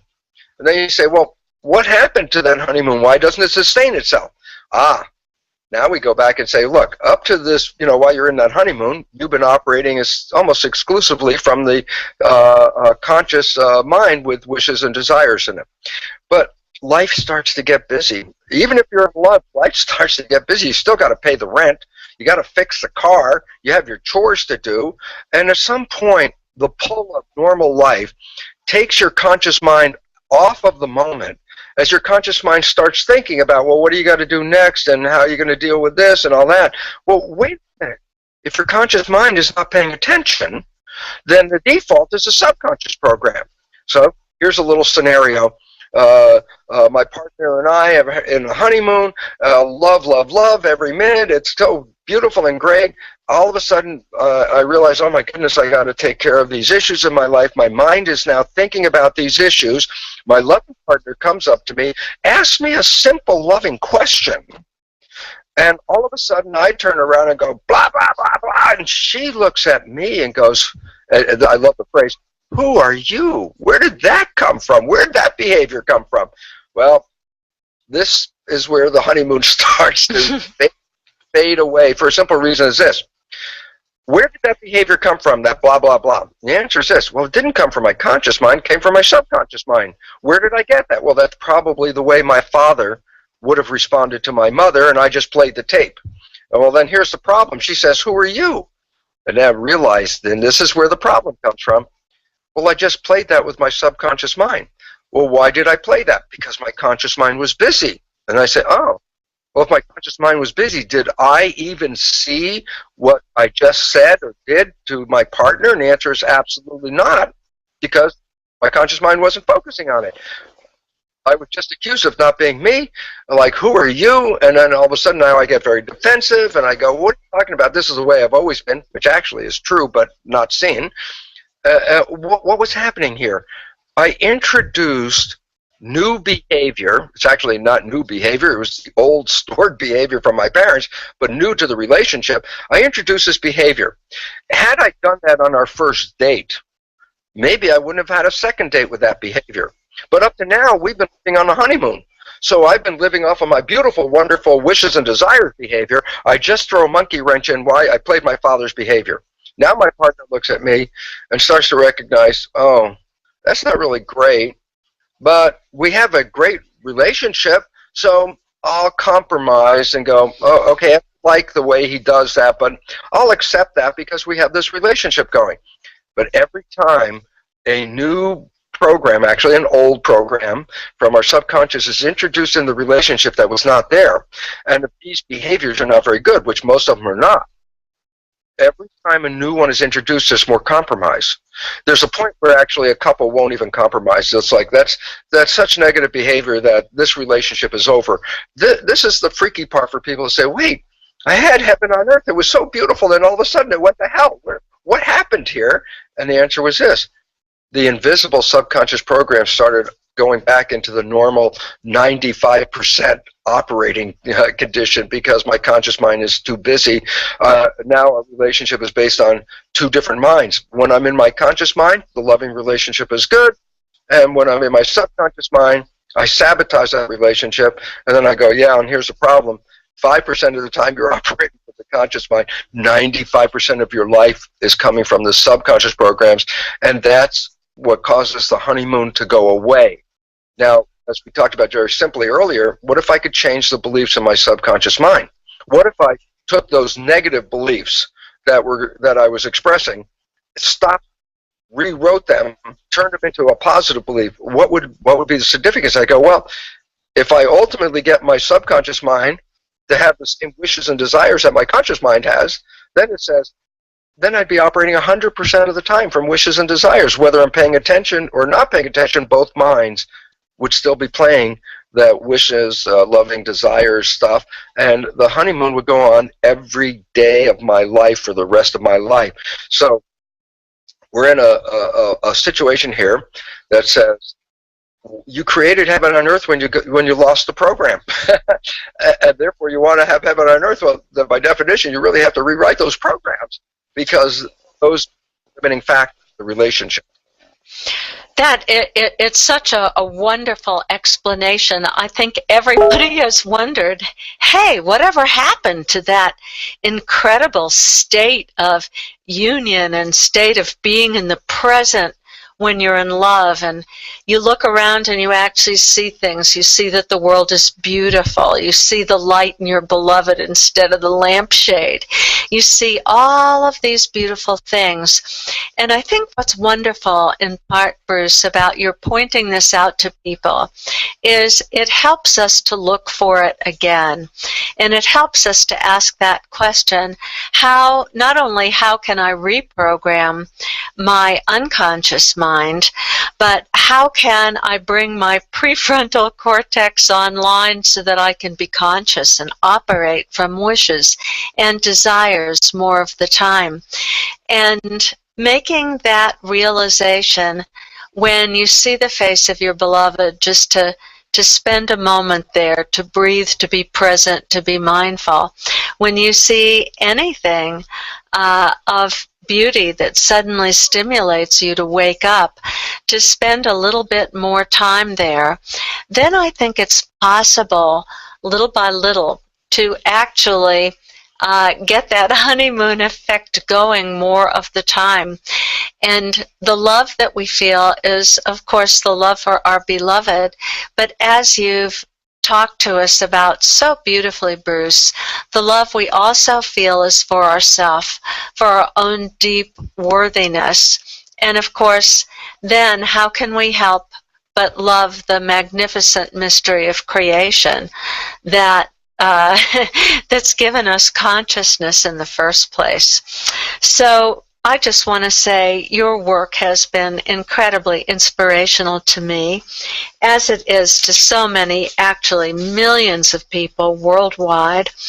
And I hope our listeners will take the time to read your books, The Biology of Belief, Spontaneous Evolution, which has a lot to do with the shift time we're in now, and the evolution really of community and of consciousness on this earth.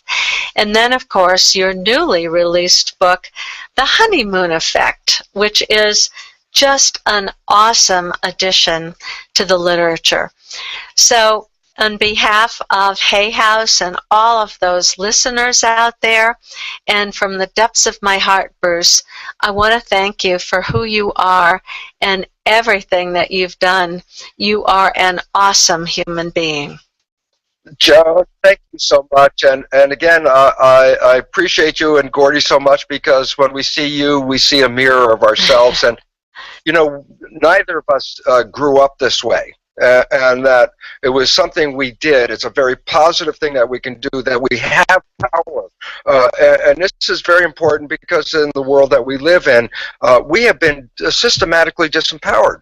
And it's time to recapture that. And in closing, I want to emphasize something you brought up that, to me, again, becomes one of the most important parts of our evolution, and that is you self-love. If you cannot love yourself, by definition, you really can't fall in love with somebody else, because if you can't love yourself, how can they love you? And when we look in an audience, when we have a group together and we do testing, we find over 80% of the people that attend actually do not support the belief, I love myself. And all of this actually comes from that very childhood experience of realizing through critical assessments of us provided by parents and teachers, that we become critical of ourselves, and in that critical character, we lose love for self. We must turn that around. That is, you cannot find love unless you first can love yourself, and I think that's the most important point to close with, because that's where the start of the adventure should begin. Oh, I agree with you absolutely 100%, Bruce. And one last comment here, just about the nature of spirituality, which we really haven't gotten to, but long time ago, 1895, the first Parliament of the World's Religions in Chicago, Swami Vivekananda, who was really the first Hindu to speak in the United States, said this. He said, "Your very first spiritual duty is not to hate yourself." And I think one thing we can all do when we notice that we're having a self-hating thought is to just look at that and say, you know, I'm human. We all have these thoughts, but it's absolutely not what's true. And spend a moment contemplating the absolute amazing thing that here you are, that you're part of this life, that you're learning and growing all the time, and that love is not a noun, it's a verb. You can learn to love yourself now. So, Bruce, I just want to say once again, thank you so much for spending this hour with us. You're incredibly learned, and even more important than that, incredibly inspiring, empowering, and loving. Thanks so much. Bye-bye now.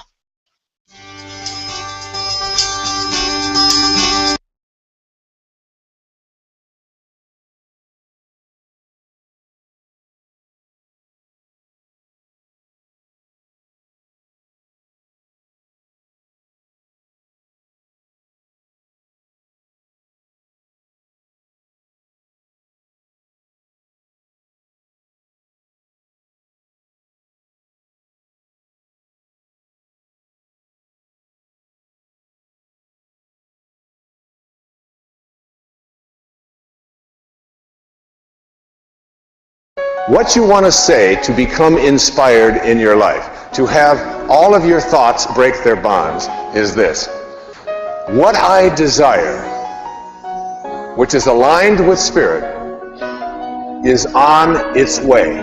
Dr. Wayne Dyer, best-selling author and America's foremost spiritual guide and mentor, returns to public television to share his 6 remarkable steps for living an inspired life. And I'd like to suggest to you that inspiration is not something that comes and goes. It's not something that you have one moment and then in the next moment it disappears. And this is a whole new look at inspiration.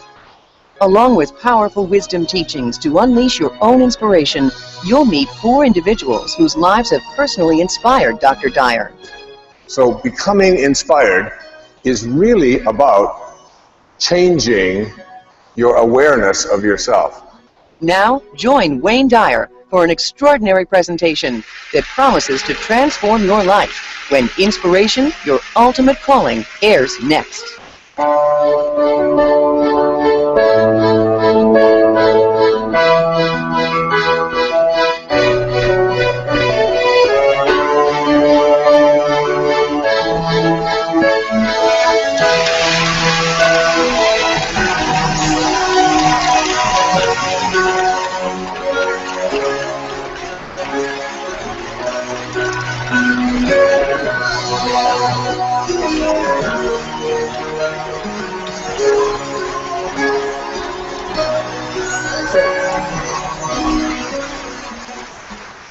Thank you so much. It's wonderful to be here. Back on PBS with a brand new special on Inspiration, Your Ultimate Calling. There'll be a lot about inspiration here tonight. Inspiring people, inspiring events, how to live an inspired life, how to attract spirit back into your life. Lots of things that are going to be very powerful for you. I encourage you to stay with it and call everyone you know and tell them to watch. We need more inspiration in this world. People that have inspired me have been, my children have been a great inspiration to me. I have 8 of them, 6 daughters. Yes. And 2 sons. And back in the 1960s, when I was studying for my doctoral studies in Detroit at Wayne State University, I used to listen to music, and a group of kids came over to this country from a little town just outside of London called Liverpool. Some of you may have heard of them. And they used to sing a song, the Beatles did. It was called Will You Still Want Me? Will You Still Love Me? What? When I'm 64, right? And I used to think at that time in my 20s that I didn't really understand that song. I didn't think it would have any meaning at all. I thought no one even ought to be allowed to live that long. So it just didn't resonate to me. But then, lo and behold, it happened to me. Turned around and 64 was here. And I wasn't able to be with my children at the time of that birthday. I was speaking in Durham, North Carolina that night. So I got a package from them with a wonderful card in it for me. And I thought, you know, maybe all of this work that we've done with these children, with my wife and I, and trying to teach them about spirit and higher consciousness and loving and being close to God and spirit, was coming true, because they sent me this beautiful card. It said inside of this birthday card is a very special message from God. And I opened it up and it said, see you soon.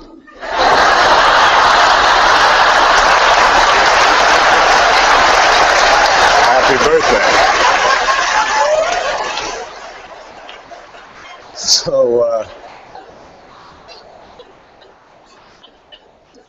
there it is. And my children have been a great source of inspiration to me. They have given me some of the best material I could ever have. I can remember one morning, I was making waffles for them, and I heard my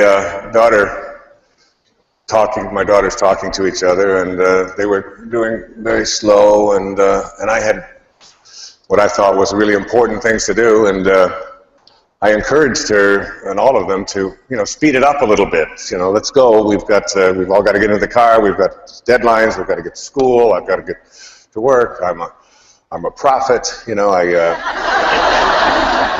have to go think and walk the beach. I get paid by the thought, you see.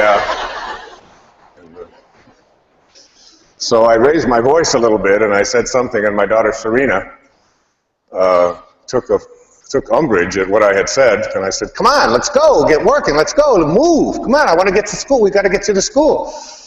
She just stood up and she put her hands on her hips and looked at me and said, I wonder what all those people would think of Mr. Positive if they could see him here this morning.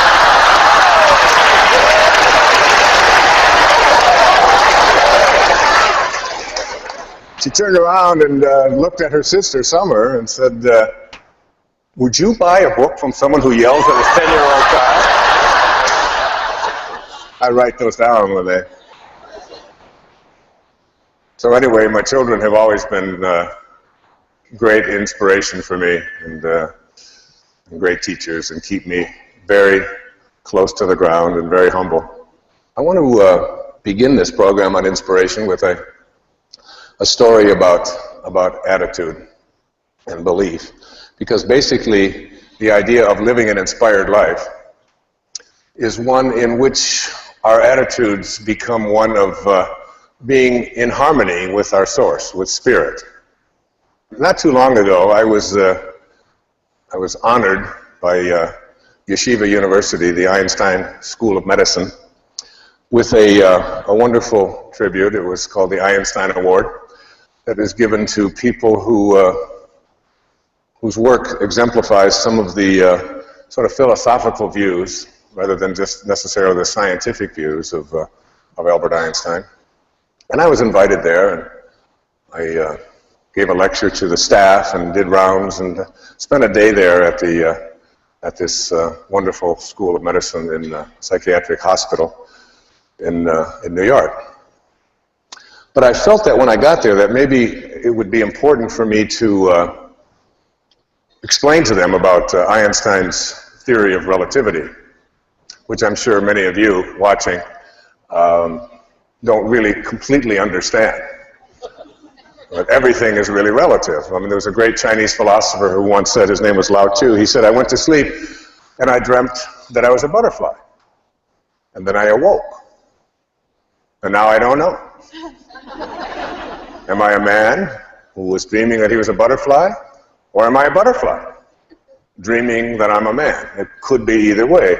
And Einstein said, it's all relative. It's all relative.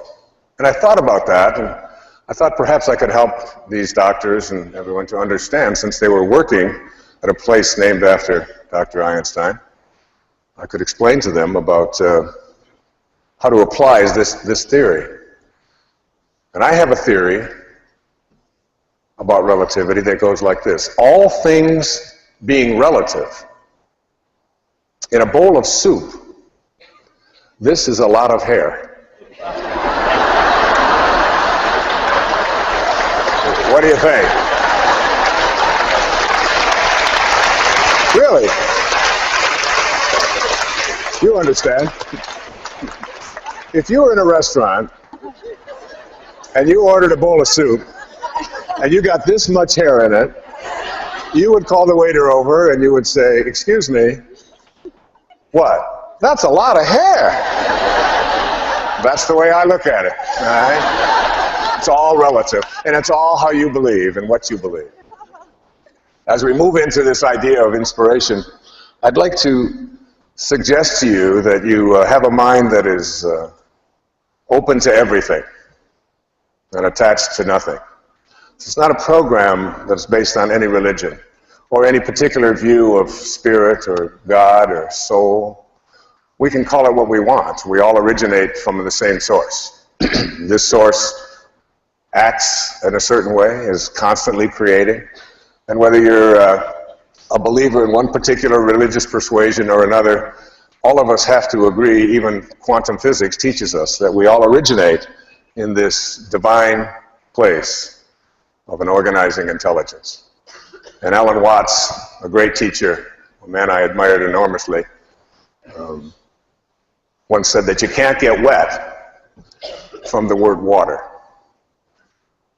The word itself, whether you call it water or vasa or aqua or Edna, it doesn't make any difference what you call it. It's the substance of what it is and not what we call something that I want you to pay attention to as we talk about spirit. And I'll use these terms interchangeably.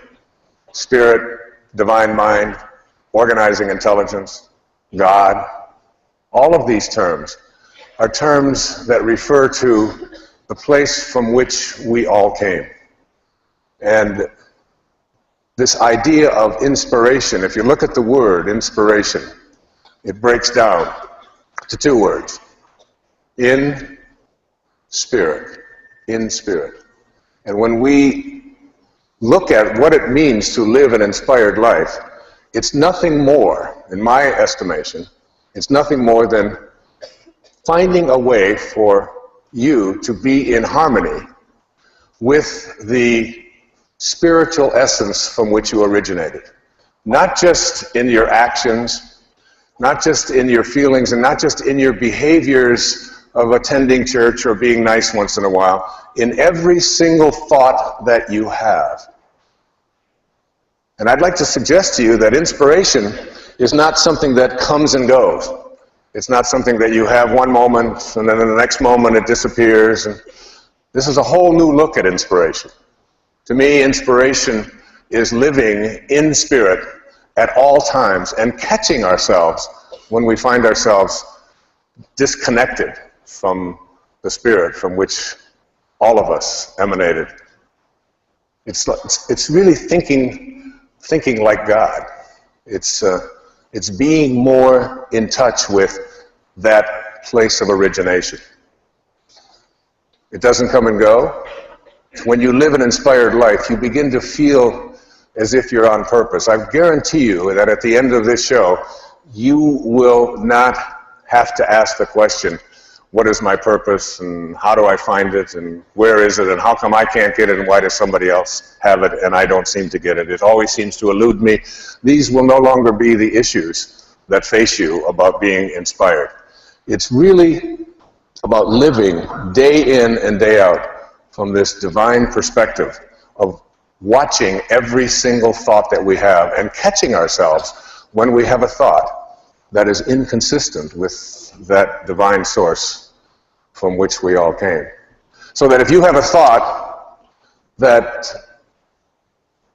includes you and your family, but excludes someone else and their family, no matter where they are in the universe, no matter where they are, no matter what they look like, no matter what side of the river they were born on, no matter what their cultural background might be, if you have a thought that includes some and excludes others at any time, you're not in spirit. You have left spirit and moved into something else, taking on a view of yourself as someone who is separated from your source. So that you watch yourself and you catch yourself, and a big part of this program will be about watching those thoughts. Many of you know that I had a very powerful and important teacher in my life when I was a young doctoral student. He was perhaps the most significant teacher in the professions of my life. He wrote a very important book back in the 1950s called Modern Man in Search of a Soul. His name was Carl Jung. And Carl Jung had others in his life who were students. And Carl Jung had others in his life who were students of his, and one of those was Abraham Maslow. And Dr. Maslow's work on self-actualization and higher consciousness and teaching people that if you want to help another human being, you always put your attention on what it is that they can do to improve rather than on what is wrong. So you don't talk about what is missing, what is wrong, what ought to be, what used to be, unless you want more of that to continue flowing into your life.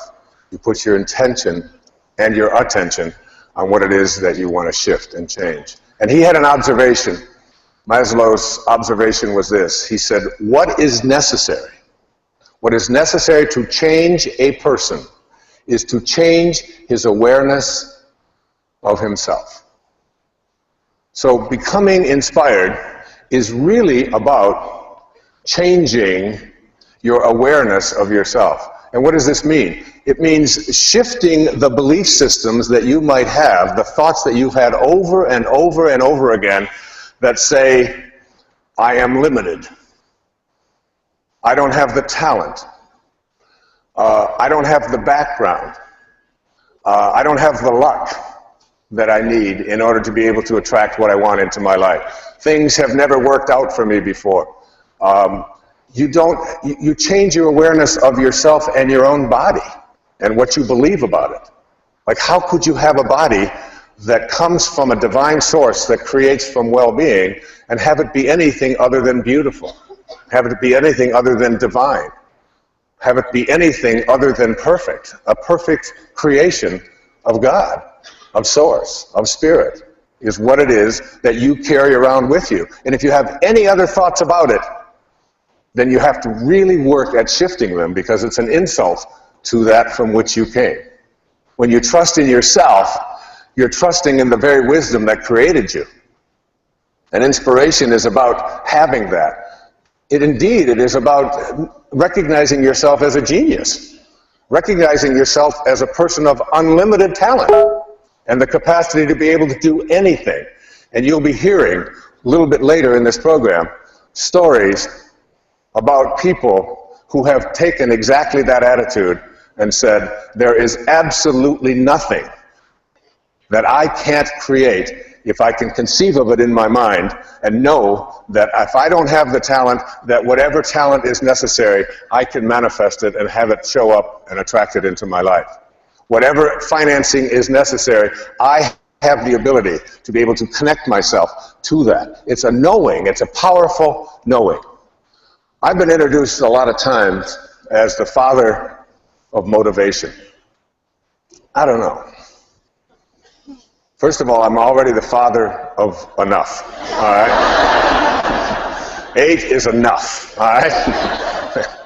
So I don't need another one named motivation to be the father of. And I'm also pretty aware that it's difficult to motivate anyone. I don't know that you really can motivate another human being. In the process of being a parent and then being a teacher, a school teacher at one time, a college professor, a lecturer all around the world, teaching on larger stages and smaller stages, and working with my own family and so on, I really kind of think that we come into this world and we have an agenda that we need to fulfill, and that the best intentions of somebody else wanting them for you isn't enough to motivate them. It has to come from within. And I think you can provide some guidance, and you can provide some motivation, perhaps in the way of encouragement and being a model of what it is that you'd like people to do. But two people can be raised in the very same family and have the identical experiences, and one of them can go one way and one goes completely another way. I know it's true in my own family as well. So that if motivation is getting a hold of an idea and taking this idea to its logical conclusion and not letting anything interfere with that, that's motivation. And we say a motivated person doesn't allow obstacles to show up in their life and doesn't allow for anyone to interfere with them, and is really highly directed towards a particular goal. So motivation is getting a hold of an idea and carrying it out. And we want to think of ourselves as motivated. And I think it comes from within. If that's what motivation is, inspiration is the exact opposite. Inspiration is when an idea gets a hold of you and takes you where you were originally intended to go in the first place. It's very different than motivation. The great playwright Arthur Miller, most of you had to read one of his plays at one time or another in high school or in college. Death of a Salesman being, of course, one of the most famous, The Crucible, and so on. Arthur Miller was passed away recently, but he was 88 years old, and he had another play on Broadway at the age of 88. And he was asked the question in an interview in the New York Times, are you working on another play? And his answer really intrigued me. He said, I don't know, but I probably am. Now, I think that that's really a very astute observation. When people ask me if I'm working on another book, I often say the same thing. I probably am. That there's something bigger. There's something that is greater in our lives. And when we connect to it, we allow it to take us where we were intended to go when we signed up for this whole visit in the first place. called our incarnation into being a human form for this little parentheses in eternity. Just a little parentheses in eternity. I have one of my very favorite observations of this subject about inspiration from a story written about a man named Wolfgang Amadeus, what? Mozart, of course. It's from an essay, Where Madness is Psyche's Only Nurse, it's called. It seems a would-be composer came to Mozart seeking his advice. How do I write symphonies, he asked. Mozart replied, well, you're young yet. I think you should begin by composing minuets. The young man was greatly annoyed and exclaimed, but you were writing symphonies when you were only 9 years old. Yes, Mozart responded, but I didn't ask anyone how to do it. Now, the writer of this essay goes on to say that the most agonizing thing about this little Mozart story is that Mozart was not speaking from inflation, but from simple, truthful modesty. The reason Mozart didn't have to ask anyone how to write symphonies is that symphonies presented themselves to him, invented, enlarged, produced all at once in what he described as lively dreams. Dreams that were so forceful that Mozart had to stop doing what he was doing, otherwise, and write out what he heard, almost as if something beyond Mozart's consciousness desired these symphonies to be written. Now, that is very, very powerful teaching. That these great symphonies that Mozart wrote presented themselves to him, and he couldn't stop it. Do you know, you don't have to be a Mozart to be in spirit. You can find your calling by just being willing to listen, by just being willing to be someone who knows that it may not be in the writing of a symphony that you're called to.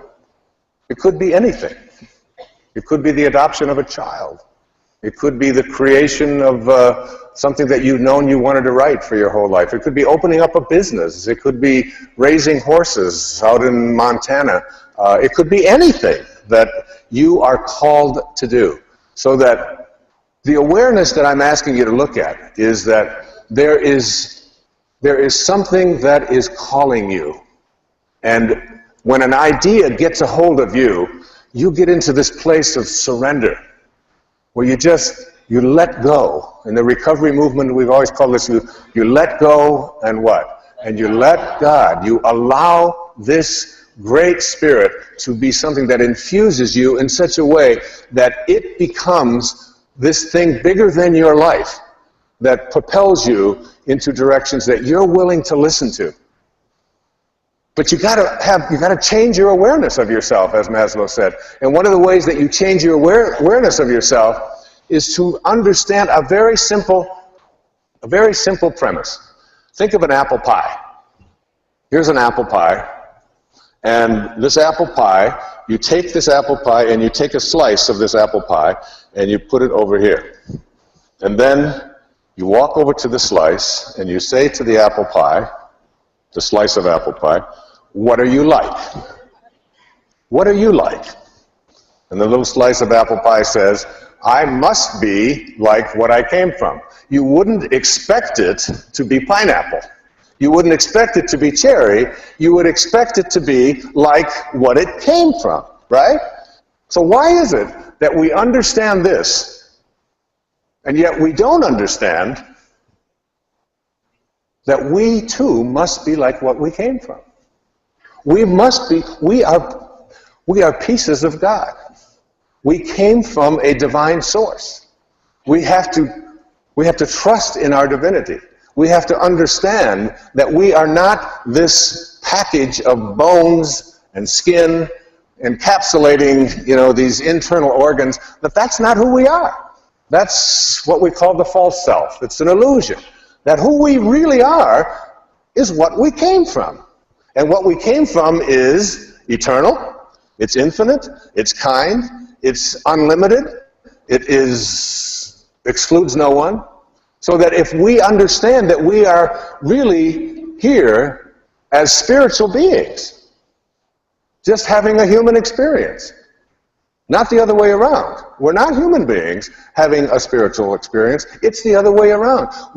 Our essence is our greatness, what we came from. We must be like what we came from. I've just taken up this new practice. It's called yoga. Now, I'm 65 years old, and I've decided that there are certain things that I was told that I couldn't do at earlier stages of my life that I've decided I'm taking on. I don't care what my age is or what anybody else has told. What Mrs. McConnell told me in the 6th grade at Marquette Elementary School in Detroit, that you don't have to come to art class. It's really not for you. You can go dribble basketballs maybe, but you don't want to come to art. This is because she saw some of my stick drawings that I was pretty proud of. And then there was Mr. Tubbs at Denby High School in Detroit, who, when I turned in my first drawing in drafting class, I didn't even know what drafting was. I just they threw me in there because the school was so overcrowded. It was my elective. And I turned in my first drawing, and he asked me the question, "Do you have a little sister?" Like in the 3rd grade, because she perhaps is the one that did this way. That was my whole view of my artistic ability. I'm out there painting now. I'm doing painting. And I'm also doing yoga, all right?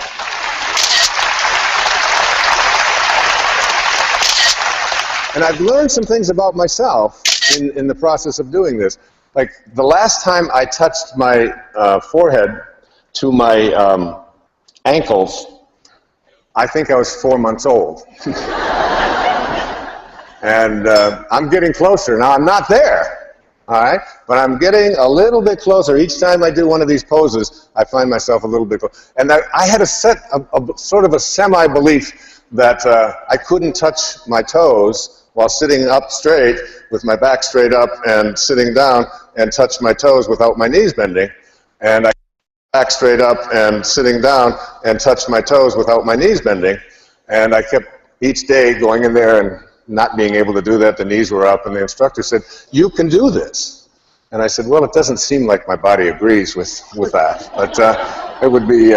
And so he came over and he said, "Now I'm going to show you that you really can do this. Now keep your back straight." And he took his foot and he went like this down on my knees, and my knees went down, and I was sitting up. And the first time I had ever been able to do, it was like a change in attitude, a shift, a belief system that I no longer was hanging on to. And that's. It doesn't matter what your age is. It doesn't matter what your beliefs have been. It doesn't matter what other people have tried to convince you of in the past. When you move into spirit and have a knowing that I have the capacity to be able to do this, you leave behind the false self. And the false self is really nothing more than this ego. Look, you came from a divine place that is unlimited, that says you can be anything you put your attention on.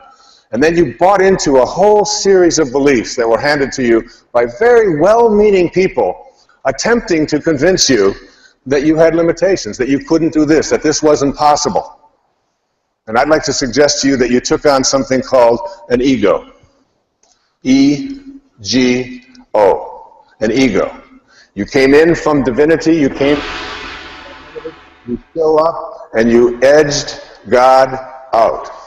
E-G-O. And when you edge God out, it doesn't mean that you're sacrilegious. It doesn't mean that you're not a moral person. It means that you take on a belief system that says, who I am is no longer this infinite divine being who can step outside and observe this body and believe that he can make it do whatever I put my attention on and use it to have the same powers that is spoken about in the New Testament. Even the least among you can do all that I have done, and even greater things. It's within each and every one of us, except that we bought into an idea that who we are is what we have, who we are is what we do, who we are is what other people think I am, who I am is separate from everybody else, who I am is separate from what I would like to attract into my life, and who I am is separate from my source.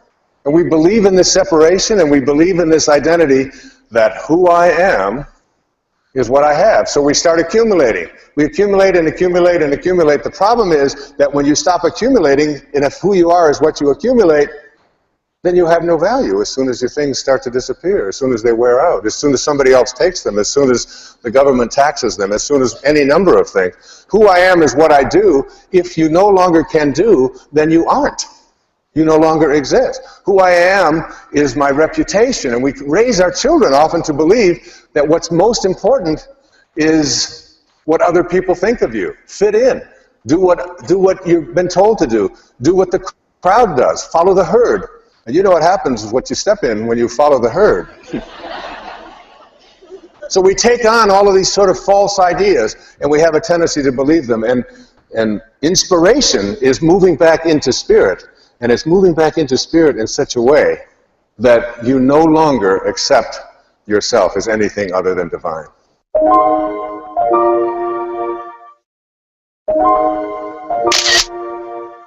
A Persian poet from back in the ancient times in the 13th century, his name was Jalaluddin Rumi.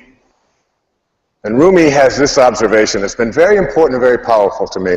He said, "The morning breeze has secrets to tell you. Do not go back." Let me say it again. The morning breeze has secrets to tell you.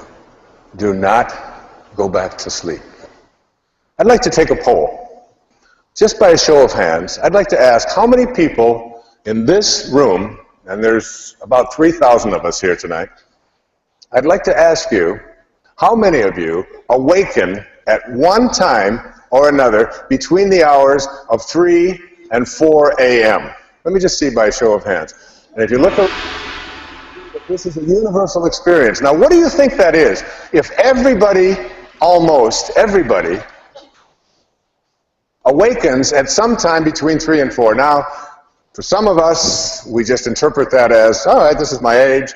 I'll just run into the bathroom and I'll be right back. And you may make that visit several times a night. I don't know. But there's more to that. And I'd like you to now, of all of those people who raised their hand at this idea that you awaken sometime between 3 and 4 a.m., how many of you awaken at exactly the same time? Exactly the same time, with a little digital clock next to you. What is your time? 3:18. What is your time? 2:20. What is yours? 4:50. So like there's and this happens repeatedly over and over again. My time is 3:13. I awaken at 3:13 night after night after night. I look over, I've got this little clock. It's not an alarm clock, it's just a little digital clock. I just look over, and it's 3:13 again and again and again. So what I had trained myself to do in the writing of this book, in the inspiration book, is to put my feet on the floor and say to myself, all right, you are going to awaken because here's what Rumi said, the morning breeze has secrets to tell you. Do not go back to sleep. Do you realize that between 3 and 4 o'clock in the morning, in the middle of the night, this is the time when you're closest to your source? This is the time when it's the quietest. It is the time when it's the most peaceful, when there are the least distractions. And of course, in Miracles it says the memory of God comes to the quiet mind. It cannot come where there is conflict. A mind at war with itself remembers not eternal gentleness. Eternal gentleness. That's what you came from. It beckons you back to be awake. It's the most creative time in your life. Try it. Take that moment that you are being called by your source and awaken, and force yourself to shake the cobwebs out. And if you can't, then put your feet on the floor and say, look, if I have to go back to sleep, I'm going to sleep with my feet on the floor. And after a while, that gets very uncomfortable, and you'll get yourself up. Now, when I do that, and I get up, and I live on Maui, thank you. Thank you. Thank you. Thank all of you for my beautiful home that I have on Maui. And when I get up at that, so that's the most glorious time to be out there. And I go out onto the lanai, and I get this sort of this sense of this powerful feeling of inspiration. It just is overwhelming to me. And I walk by my writing table, and it pulls me. It's pulling me towards it. It's almost beckoning me and saying, please, please come to me. I want you to, and I sit there sometimes,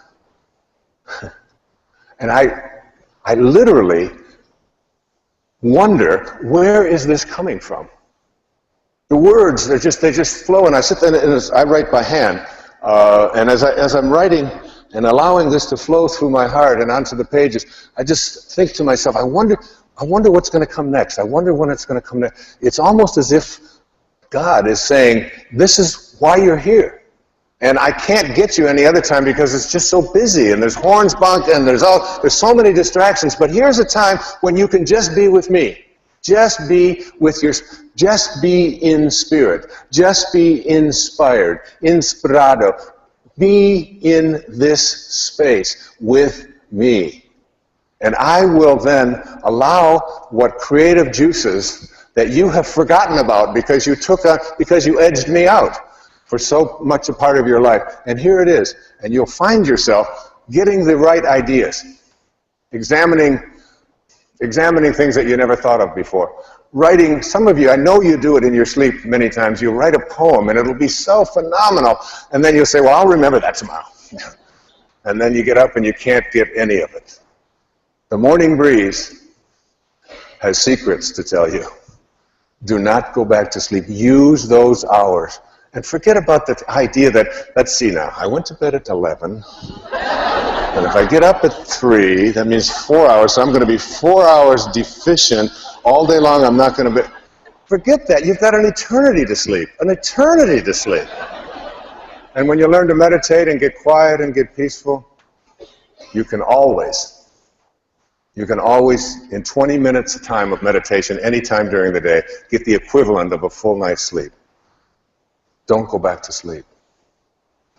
I'd like to speak in this program about what I call the rewards for inspiration. Things that will be your payoffs, your prizes, if you decide to move into spirit, into this world of spirit that I'm speaking about here on PBS. Back in the 2,300 or so years ago, we're not quite sure exactly when, there was a great teacher in India. His name was Patanjali. And in all the research that I've done on Patanjali, there's not sure if it was one person or a series of people or whatever it is, but it's great teachings, and I've immersed myself in the discourses of Patanjali, in the sutras, and practiced it. And one of the things that Patanjali, who was teaching people about being miracle workers at that time, teaching them about things that no one had ever heard about before, about the power of the repetition of the sound of the name of God as a way of manifesting something into your life. Teaching people about being invisible. Stuff that's a little bit strange, but that's, it's like being 65 has its advantages. Because I can talk about things that are weird. I usually point it out so you don't think I don't know that this might sound a little strange. But I would like to suggest to you that he offered something about inspiration that I want to offer to you. And there are 6 of these things, and I want to cover each one of them in this program. He said, when you are inspired by some great purpose, some extraordinary project, all of your thoughts break their bonds. Your mind transcends limitations. 3, your consciousness expands in every direction. And 4, you find yourself in a new and a great and a wonderful world. Dormant forces, faculties, and talents come alive. And 6, you discover yourself to be a greater person by far than you ever dreamed yourself to be. Those are the rewards. It's not like you're going to win the lottery. It's not, and you may. It's not that somebody's going to come riding into your life on a white horse or whatever. These are the rewards. These are the things that are going to be so powerful for you. The first of these is what? When you are inspired by some great purpose, some extraordinary project, one, all of your thoughts break their bonds. All of your thoughts break their bonds. What do we mean by your bonds? Your bonds are the thoughts that you have that keep you disconnected from your source. They are thoughts that are out of harmony with spirit, with God consciousness, with God realization. Because this is basically about being like God, being like source, being like spirit, being like divine mind, in everything, in every thought, in every action, more and more, connecting yourself back, catching yourself. So, the bonds are the ways that we think. I'd like you to imagine a ladder. And this ladder has 10 rungs on it, from the floor all the way up to the top of the ladder. And at the top of the ladder is the highest rung. And at the top of the ladder are the words, "This is my desire," and it's aligned with spirit. Again, this is my desire, and it's aligned with spirit. So what is your desire? My desire is to align with spirit. So what is your desire? My desire is to manifest abundance into my life. Perfectly aligned. We came from an abundant source.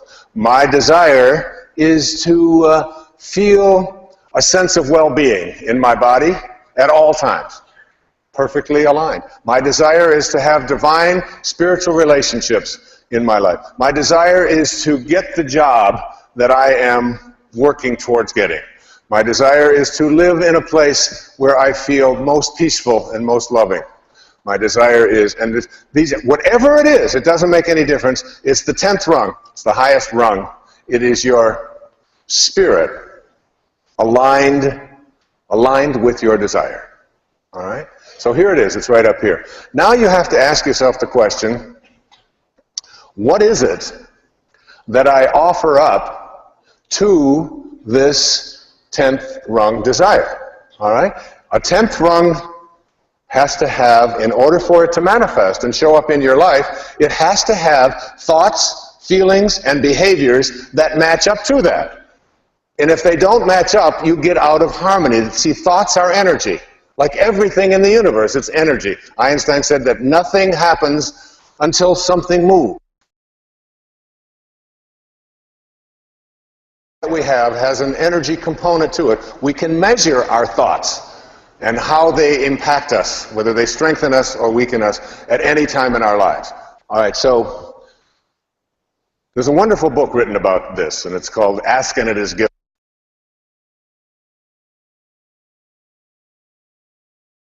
Read frequently, and great teachings, I think among the greater teachings on the planet today. In fact, I wrote the foreword to it. It's something that in there about how to manifest your desires. And the mistake that most of us make is that we attract what we don't want because our thoughts are on what we don't want. Or we continue to attract what's missing in our life. We're not at number 10, we're at about...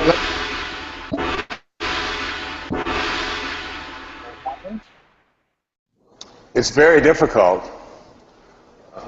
These kinds of things have never happened for me before. I don't have this kind of luck. We've got the wrong people in the White House. The economy is... I don't have the ability to make it happen. I don't really believe it's possible.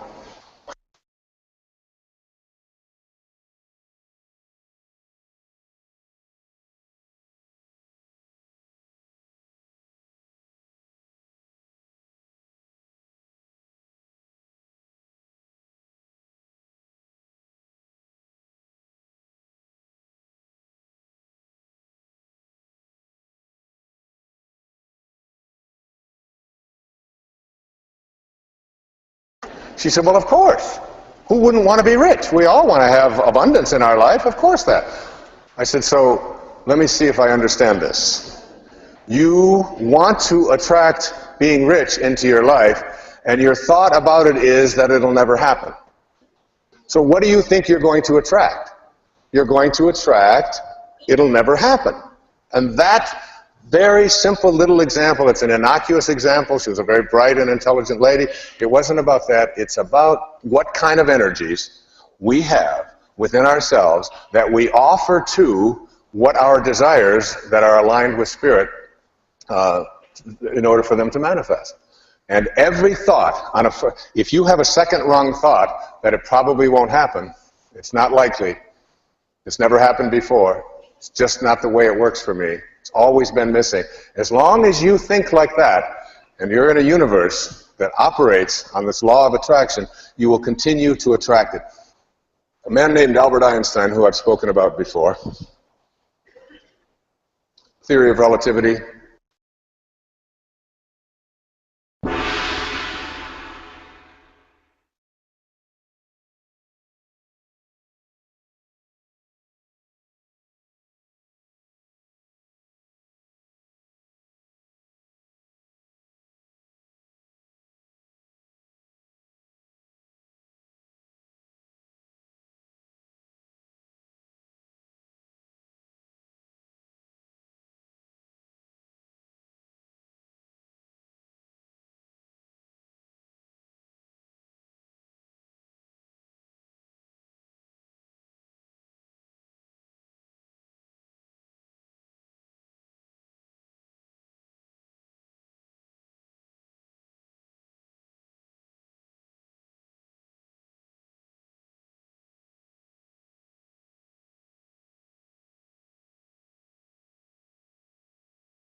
is on its way.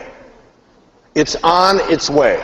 If you believe that it's on its way, then you will start looking for occasions for it to show up, rather than occasions for it not to show up. And then you will start acting on every tiny little clue that shows up in your life. Even obstacles become just something like, oh, this is just another test. You know, I can pass this test. It's not going to be difficult. I'll get past it. And you can not bog yourself down in all the reasons why something won't work. Instead, you make the shift. It's on its way. I desire it. There's nothing for me to fuss about. There's nothing for me to worry about. I will not be in a state of anything other than anticipating that what I intend to create is on its way. One of the people in my life that demonstrates this quality over and over again is my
created.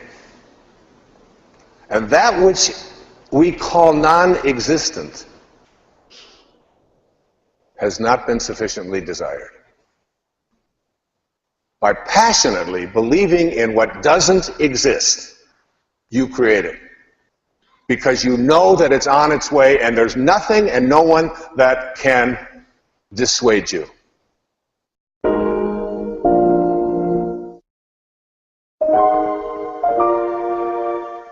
I'd like to go into the second of these rewards that you'll get. Your mind transcends limitations. Now that's a little bit different than all of your thoughts breaking their bonds. Your bonds are thoughts. Your mind transcending limitations means that you enter into the field of all possibilities. And in the field of all possibilities, that leaves nothing out. And in leaving nothing out, it means that you begin to see yourself, when you move into spirit, as unlimited in the exact same way that you were before you showed up. Unlimited. So you want to know what this spirit looks like? You want a picture of this spirit? Take a look. Take a look.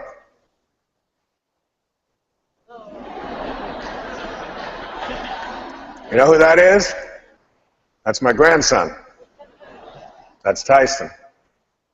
And Tyson is a picture of bliss.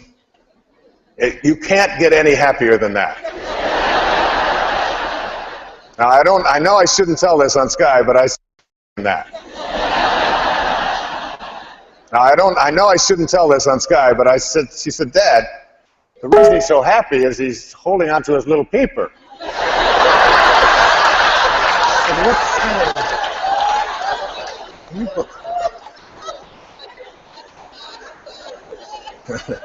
Well, anyway,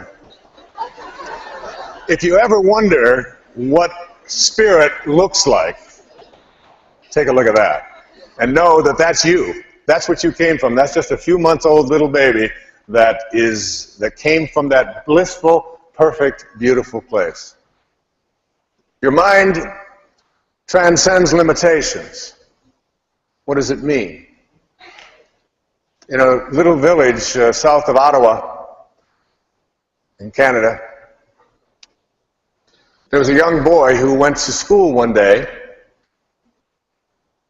and his teacher began talking about children in Africa who didn't have drinking water.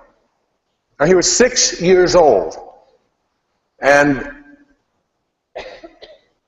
they said in the classroom that if you raised $70, that's all it would take is $70, and we could create a well in a village in Africa for $70 so that they didn't have to drink dirty water. And something happened to the spirit of this young man, 6 years old, first grade in school, and he decided, he went home to his mom, Susan, and his dad, and said, I want to build a well in Africa. And they just thought, well, he's 6 years old, he's a cute little boy, right, you're going to build a well. Well, he said, no, I really mean it, and it stuck with him. It was so powerful. It was because there's nothing more powerful than an idea whose time has come.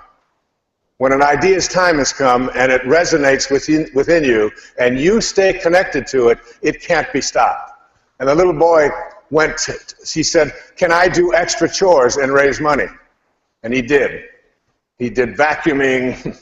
He worked around the house, he raked the leaves, he did whatever it is that he could, and he got a little extra money here and a little extra money there. And finally, after some time, he was able to put together $70. And he went to the school, and they went down to the place that had given this information, and they found out that it took a lot more than $70. It was misinformation. That it really cost $2,000. And he said, then I'll do more chores. Because he knew that this is a world that is friendly. not a world in which you give up when you have a simple little obstacle like that. And he began to do more, making lemonade, whatever it was that he had to do. And he worked, and he worked, and he got his friends to work, and he got the neighborhood to work, and he got his parents involved in it. And he raised $2,000. His name is Ryan Hurljack. Well, that's just the beginning of the story, because as it turned out, he sent the money to this place in Uganda, this little village, and they built a well. And they invited Ryan and his mother to come to Africa and speak to the children of this village. As a young boy, he was now, I think, 7 or 8 or 9, I'm not sure of the exact details. And he went over there, and he began to give talks. And the people welcomed him there. And they were so grateful for this boy who had such a vision that he would bring drinking water to people who had dirty water that they had to drink. And he was so touched by it that they named the well after him, and they named a day after him, Ryan's Day. And they created a documentary about this little boy. It's called Ryan's Well. Well, today, that little boy has raised over $1 million for water to be brought to the villages of countries in Africa where they didn't have it before. $1 million. He lectures all over the country, the United States and Canada. He's in great demand. And when he got there, he had a little boy that was so connected to him that they were pen pals. His name was Jimmy. And it turns out Jimmy was an orphan.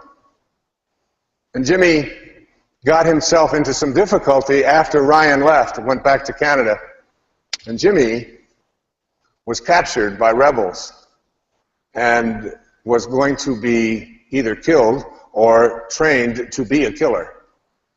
And he had a friend who contacted the Hurljacks back in Ottawa, and Jimmy was brought back through all kinds of wonderful channels that were worked together.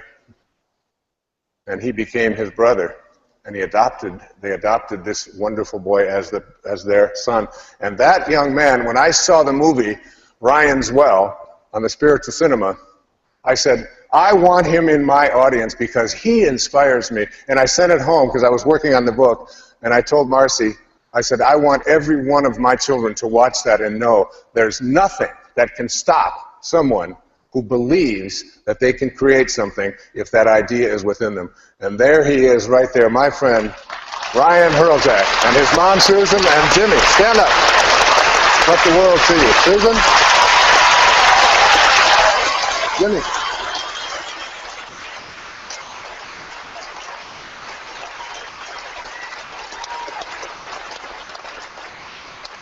Yeah.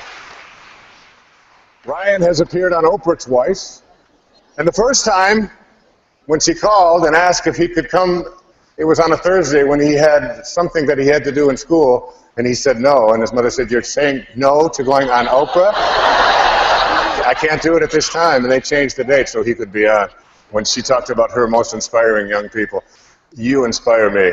You inspire me. You inspire me. Thank you.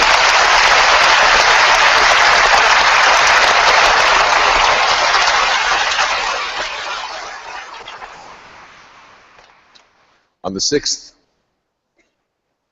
of April, 1994, the president of Rwanda was in an airplane.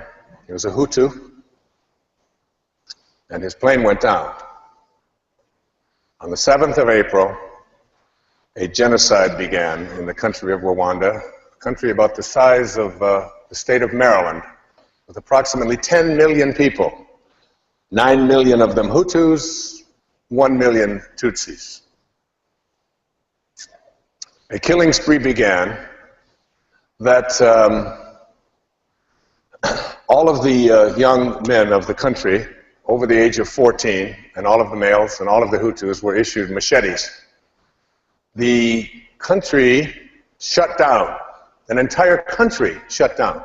All the schools closed, all the banks closed, all the grocery stores closed, all commerce ceased, and the business of killing was underway.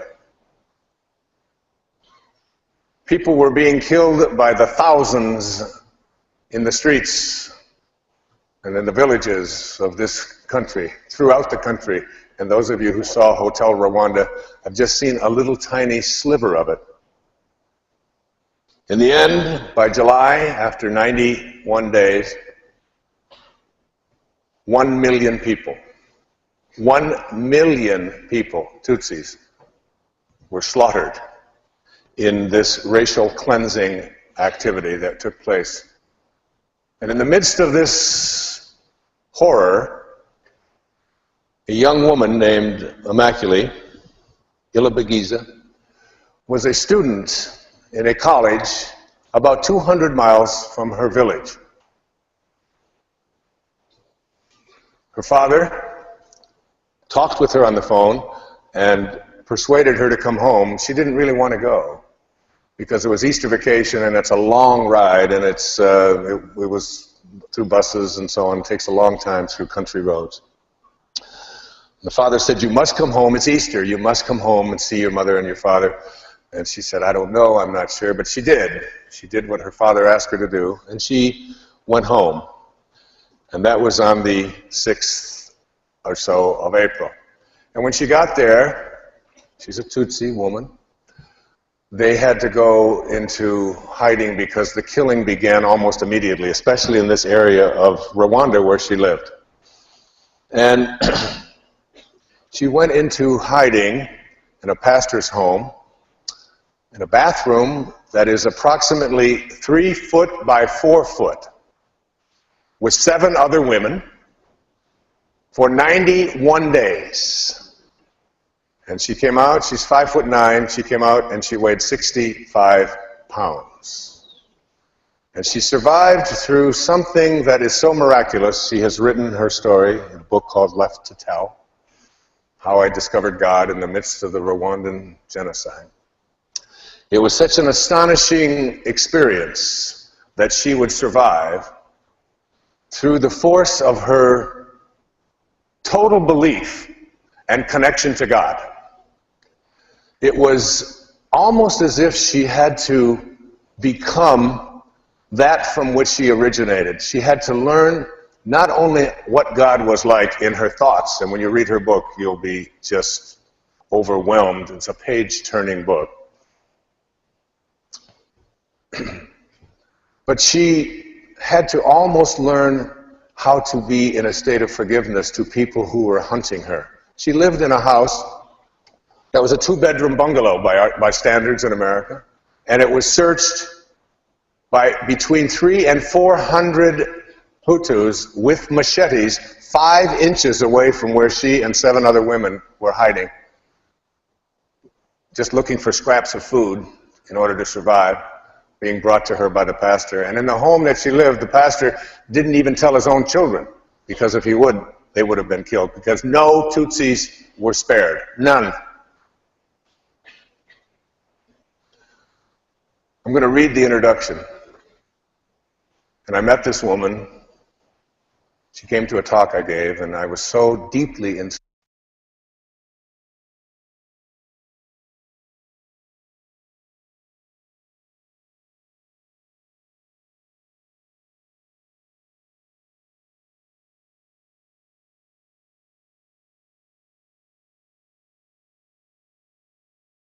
Same clothes, without having a bath or washing, stare down someone with God consciousness and have them drop a machete, and it was unheard of. I believe that she's a saint who walks among us. I heard the killers call my name. They were on the other side of the wall. Less than an inch of plaster and wood separated us. Their voices were cold, hard, and determined. She's here. We know she's here somewhere. Find her. Find Immaculée, they were saying.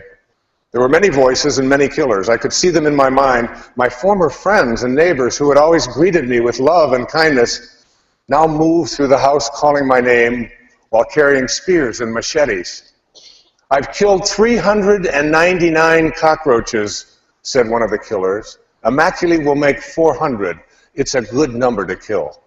I cowered in the corner of our tiny secret bathroom without moving a muscle. Like the 7 other women hiding for their lives with me, I held my breath so the killers wouldn't hear me breathing. Their voices clawed at my flesh. I felt like I was lying on a bed of burning coals, like I'd been set on fire. A sweeping wind of pain engulfed my body. 1,000 invisible needles were ripping into me. I never dreamed fear could cause such agonizing physical pain. I tried to swallow, but my throat closed up. I had no saliva. My mouth was drier than sand. I closed my eyes and tried to make myself disappear, but their voices just grew louder. I knew they would have no mercy. My mind echoed with only one thought. If they catch me, they will kill me.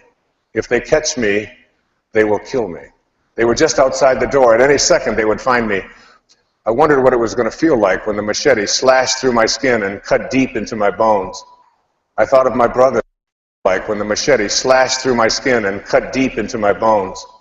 I thought of my brothers and my dear parents, wondering if they were dead or alive, and if we would soon be together in heaven. I put my hands together, clasped my father's rosary, and began to pray. Please, God, please, please help me. Do not let me die like this. Not like this. Not like this.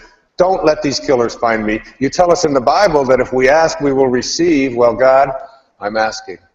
Please make these killers go away. Please don't let me die in this bathroom. Please, God, please. The killers moved from the house, and we all began to breathe again. They were gone, but they would be back many times over the next 3 months. I believed God had spared my life, but I would learn over the next 91 days as I hid trembling in fear with 7 women in a 3-foot by 4-foot bathroom that being spared is much different than being saved. But I did learn it, and it was a lesson that has forever changed me. A lesson that in the midst of mass murder taught me how to love those who hated and hunted me, and how to forgive those who slaughtered my family. My name is Immaculée Ilibagiza, and this is the story of how I discovered God during one of history's bloodiest genocides. Ladies and gentlemen, please welcome Immaculée Ilibagiza to the stage.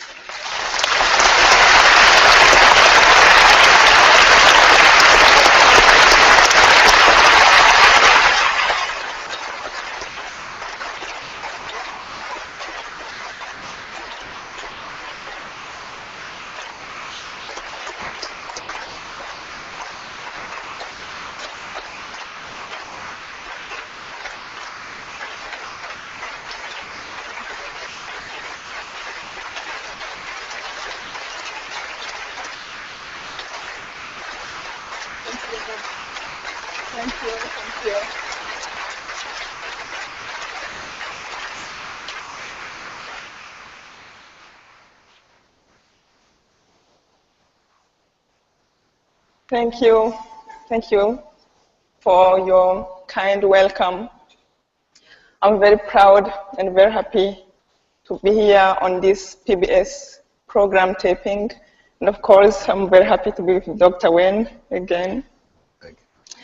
I know my story is a sad story, but it has been a story that gave me an experience of great spiritual growth and a deep understanding of what really matters in life. It is a story of everyone who lives through any kind of injustice.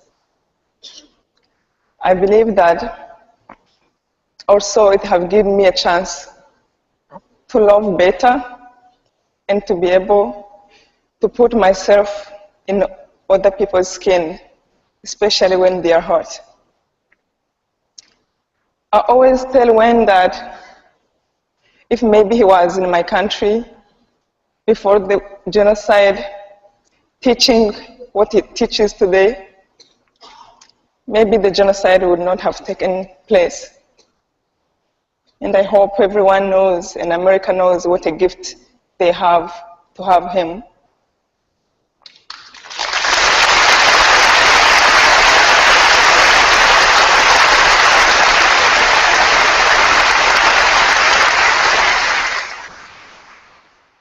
sitting down in deep silence of that bathroom for 3 months and being hunted to be killed every day through the worst time of my life, I didn't know that I was about to discover the greatest source of joy in my own heart, which was God inside. He is bigger than any pain. There are a few things I would like to share with you. I know that we can learn to forgive. Do not let your heart be disturbed because of any pain. I see sometimes people take a chance to hurt each other. For example, fighting over a job promotion. But one thing I have learned is that when you hurt another person, you hurt yourself in one way or another. The most important thing I learned in that bathroom is that you can't hate people if they are struggling with the truth. As the Bible said, they do not know what they do.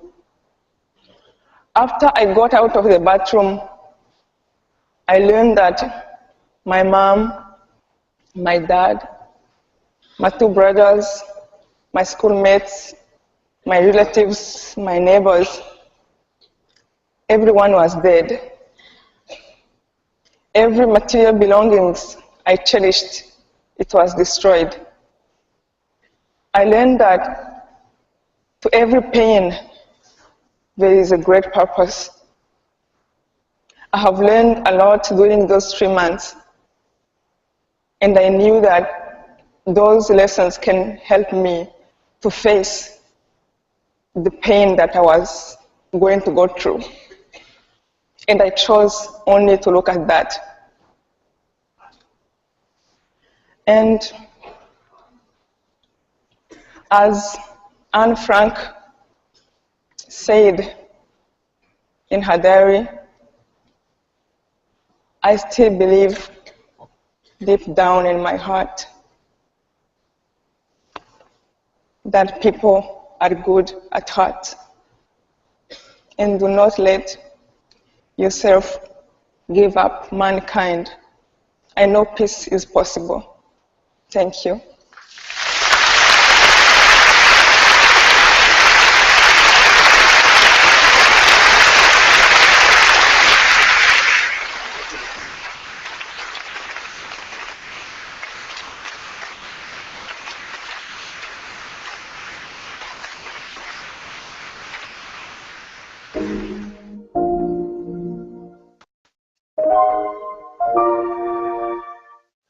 The third of these rewards for reaching an inspired life is that your consciousness expands in every direction.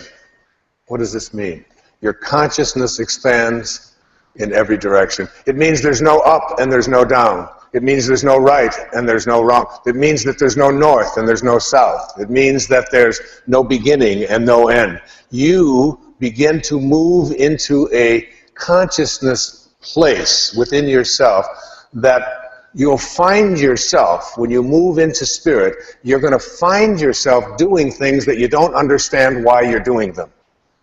In 1994, when Immaculée was imprisoned in this tiny little bathroom with 7 other people with no facilities, she did something that I found so astounding when I first met her, when she came to a lecture I had given in New York. And I was so taken by her. She didn't come to me and say, "Will you help me?" I sought her out and said, "How may I be of service to telling your story in a profound way?" And what she did when she entered that bathroom is she asked the pastor whose home she was in, "Do you have an English and a French dictionary?" And she learned English while she was being hunted to be killed. For what reason? Why would someone who is in that kind of a state practice, day in and day out, up to 8, 10 hours, and she couldn't speak. They didn't speak for 91 days. No sound whatsoever. So, 5 years later, she is a survivor. She represents less than 0.5% of the Tutsi women of Rwanda who survived. All the rest were killed. She went into a place within herself and taught herself a language that she was going to need 5 years from now. That's what I mean by your consciousness expands in every direction. And then 5 years later, in 1999 or 2000, she had when she was here in America and on an asylum visa, married, living out on Long Island, has 2 children, is assimilated into our culture, is a great spokesperson for transcending hatred on the planet. She woke every day, 3 o'clock in the morning, before she went to work at the UN, and wrote every little detail of what happened in those 91 days. 150,000 words she wrote and gave that to me 5 years after that. And I said, Immaculée, it's wonderful, but your native language is Kinyarwanda, your second language is French, your third language, so we got help in helping her to convert it into language that would be. But how did she know in 1994 that she was going to be in America and coming up on a stage like this and talking to our country in a language that is her third language? How did she know that? Your consciousness expands in every direction. When you have an inkling, when you have, like Ryan, when you have a feeling within you that this is something that you have to do, that you can't be stopped from doing it, the whole world changes. And you start and you listen to it. And you find yourself, if someone hands you a book, and then someone else talks about that book, and then someone else mentions it, and then you see the author on television, and all of a sudden you start saying, wait a minute, I've got to listen to this. I am being directed. I'm being called. I trust in this. I totally, completely trust. Your consciousness expands in every direction when you enter the world of spirit, and you get yourself pulled in these directions, and you allow yourself to be pulled in that way. That's what I mean by your consciousness expands in every direction. Nothing is impossible. And whatever you find yourself doing, that's what you allow yourself to do and what you allow yourself to be.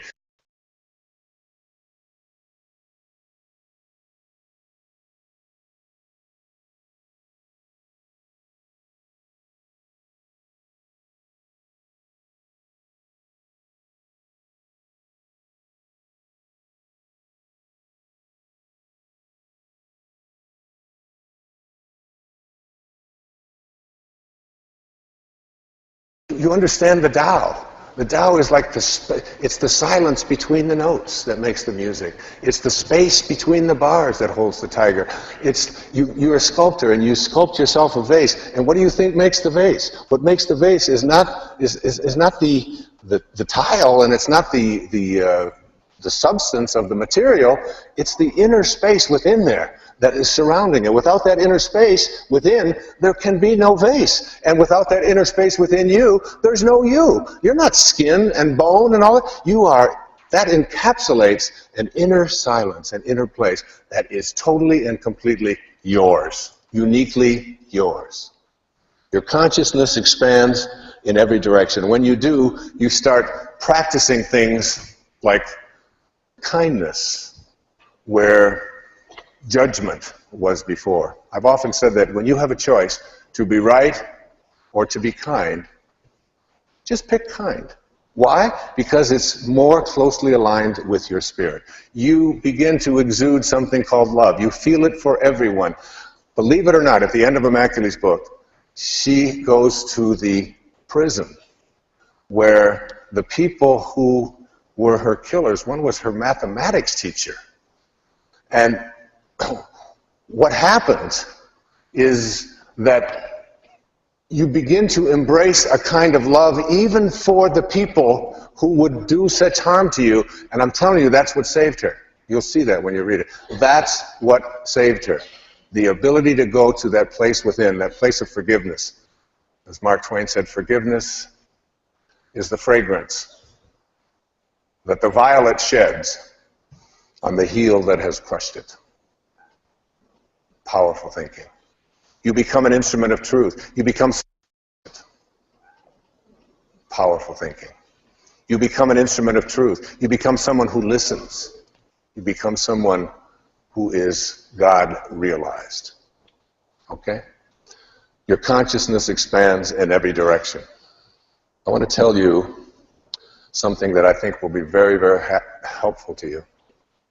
I want you to think about the troublemakers in your life. I want you to think about the troubled ones in your life. I want you to think about the ones in your life that are hooked on drugs. I want you to think about the ones who don't cooperate, the ones who don't fit in, the ones who perhaps are disrespectful, use language that you don't approve of, use substances that you find difficult, people that perhaps you work at. But mostly, I want you to think about people like that in your family. Now, I know that you think it's always somebody else, but they're thinking of you.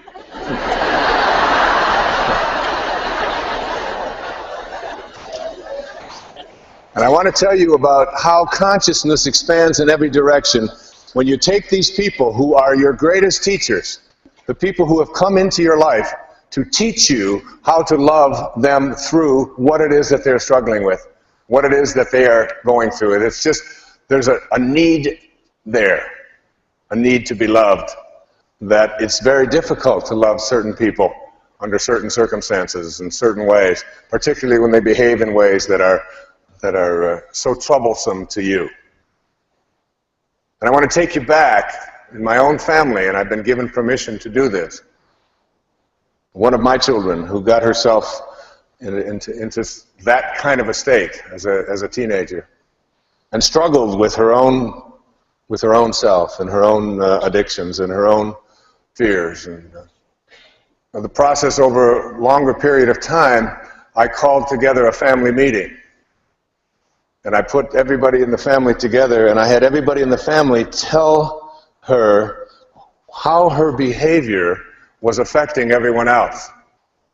And each person went through and talked about how difficult it was. I went through and talked about how I couldn't sleep, and it was, and her mom told her about how worried she was and how scared she was and how upset she was. And we went through this whole thing with this wonderful, beautiful child.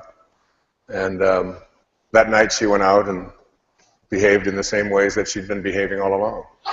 Almost as if to say, I just don't need to hear how bad I am any longer. And I want to tell you something that I learned since then. I've talked to my daughter about this, and today she's this soul who devotes a big part of her life to helping people who were as troubled as she was at one time. Divinely beautiful, beautiful young lady. I want to tell you about a woman, her name was Peace Pilgrim.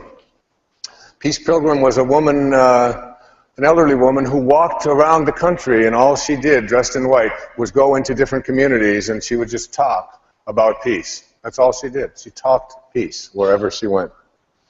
And in the process of talking peace, she would there would be no ads, and no one knew her name. She was just called Peace Pilgrim.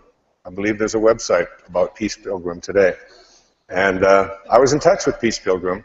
And then it turns out she had read some of my books and we had communicated. And then one day she was walking along the highway to another town, and she was killed by a car that didn't see her. It was an accident, and she died.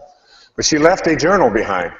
And in her journal, Peace Pilgrim, this woman who devoted her life to peace, talked about the Bamemba tribe in South Africa.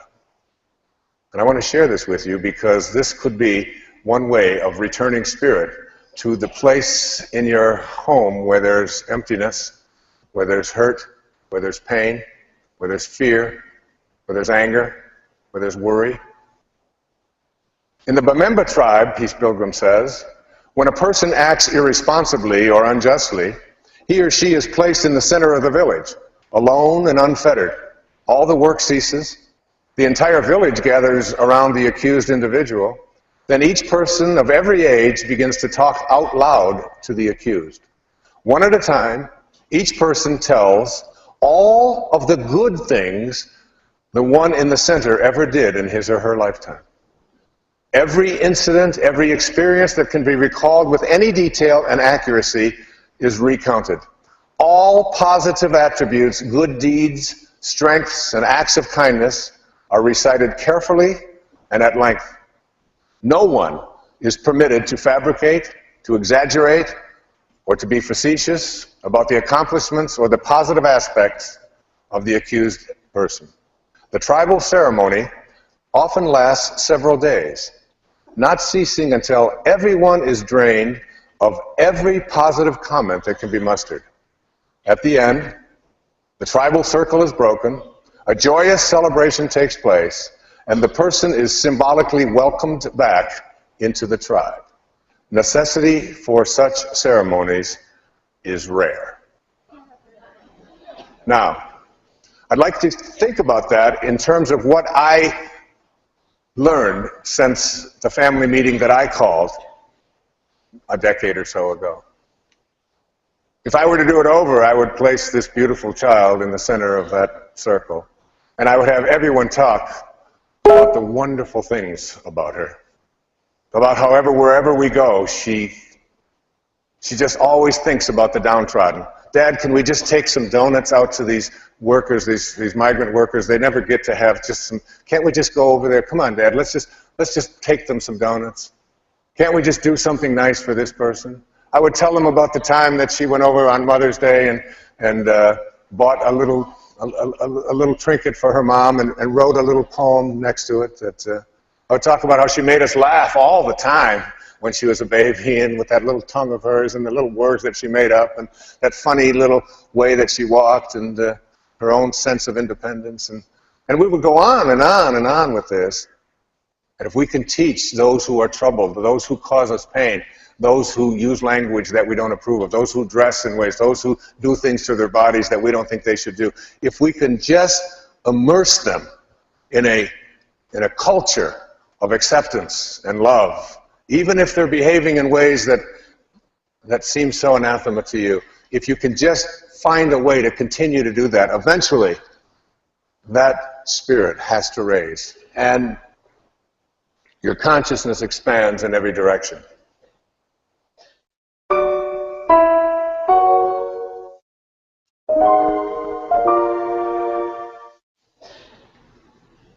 And 4, you find yourself in a new and a great and a wonderful world. Your world changes. The world that you used to live in before you were in spirit is no longer there. When you're touched deeply by living in spirit, by awakening with the morning breeze, by catching every thought that you have that is not one of God realization, by finding yourself saying over and over and over again, it is my intention to be in this state of God realization. It is my intention to be there. I'm going to live in spirit. When you do, the world changes. Things that you didn't notice before suddenly come alive. I'm going to tell you a story that just blew me away. I think it perhaps was the signature story of my life in terms of connecting to spirit. I've never experienced anything like this before. I finished writing Inspiration, Your Ultimate Calling, on the 23rd of April. And I knew that the book was going to have 18 chapters in it, because 18 is that magical number, one infinite source. One infinite source. I put that number on my dashboard of my car. I have it on the mirror. It's a reminder. One infinite source, 18. It's the number of chapters in the Bhagavad Gita. It's the number of holes on a golf course. It's got to have something holy to it. And so I had 17 chapters written, and I was thrilled to have that completed. But But I still had one chapter to go, but I was holding that off until my birthday on the 10th of May. And so, and I knew what that last chapter was going to be, my experience of living an inspired life, just telling it on my birthday, right around 3:13 or so in the morning. So I was essentially done. And I went for a walk that day, and when I finished that chapter, that 17th chapter, I told a story in there about my friend Jack Boland. He passed away about 12 years ago. Jack was a Unity minister in Detroit. A man who, when I wrote Your Erroneous Zones 3 decades ago, called me up and asked me if he could put together some tapes on it, and would I give him permission. And he had started a Unity church over on the east side of Detroit, and asked me if he could use that. I said, absolutely. And over the years, I began to speak at his church and his congregation, and come to Detroit a lot, my home, and we became very close. We became like brothers. And he got very sick, and he had cancer throughout his back and so on. And I went with him to my friend Deepak Chopra's place, the Ayurveda Center out in Massachusetts. During the day, we would go out, and then in the evening, he would come in, and Jack always had to have a story. He had to tell a story.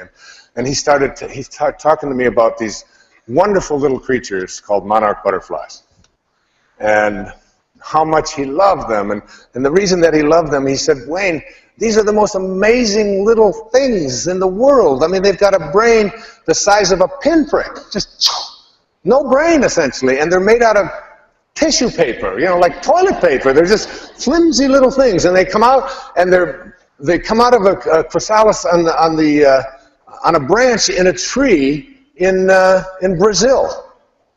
Now they don't have a brain, and they're made out of toilet paper, essentially, and they fly to Nova Scotia, 4,385 miles away. And they spend some time there doing whatever you do in Nova Scotia if you're a monarch butterfly. And then they turn around, these pinprick brain toilet paper insects, and they fly all the way back to Brazil. But not only do they go back to Brazil, they go back to the same tree. Not only do they go back to the same tree, they go back to the same branch. And they start the whole process all over again with another cocoon. I mean, it's like, I've got a brain that's supposed to be pretty good size. I leave my cell phone in the bedroom. I did this just the other day, and I walk out of the bedroom, I can't find my cell phone. I have to call the number on another phone, and I'm listening to this funny little sound and looking under pillows. I know it's over. I had to call twice because I didn't want to get charged for the first call. Well, anyway, and these things can find the same branch that they came out of a cocoon on. So anyway, he would tell me about the miracle of these things. All right. So I wrote that whole story. The 17th chapter is about the language of spirit, how spirit speaks to us in ways that we're not even aware of. It speaks in terms of alignments. When things align, when the same numbers appear, the same ideas keep showing up, when these kinds of alignments show up. So I called my editor, Joanna, who's here tonight, who's edited everything I've done for the last 30 years or so, and only person in the world who can read my handwriting. I read her the story, handwriting, I read her the story of Jack and the monarch butterfly, and I called my friend, the president of Hay House, who's my publisher, who's also here tonight, Reed Tracy, my best friends in the world, and I read both of them the story. All right? And then, because I always do that when I finish a chapter, I read it to just see what it sounds like. Took off on my walk. It's 12:30 in the afternoon. I'm going for a walk along Kaanapali Beach. And I walk, and I walk, and I get out to this place called Black Rock, out on West Maui. And I'm walking there, and I'm at peace, and I'm going to meditate, and I got my cell phone with me, you know, I found it, and a monarch butterfly flies right out of the tree, and I don't think I've ever seen monarchs there before. Right? A monarch butterfly flies out of the tree and circles and lands right there, 3 feet in front of me. So I think, well, a little bit of a coincidence, but you know, that's because I just read the whole story, and I reach over to pick up this butterfly, and it looks at me like I'm a butterfly. You know, I don't deal with humans. I mean, my DNA is programmed to stay away from you, and it flies away, and it goes out about 40 yards, and it makes a U-turn, and it comes back, and it lands on my finger, right here.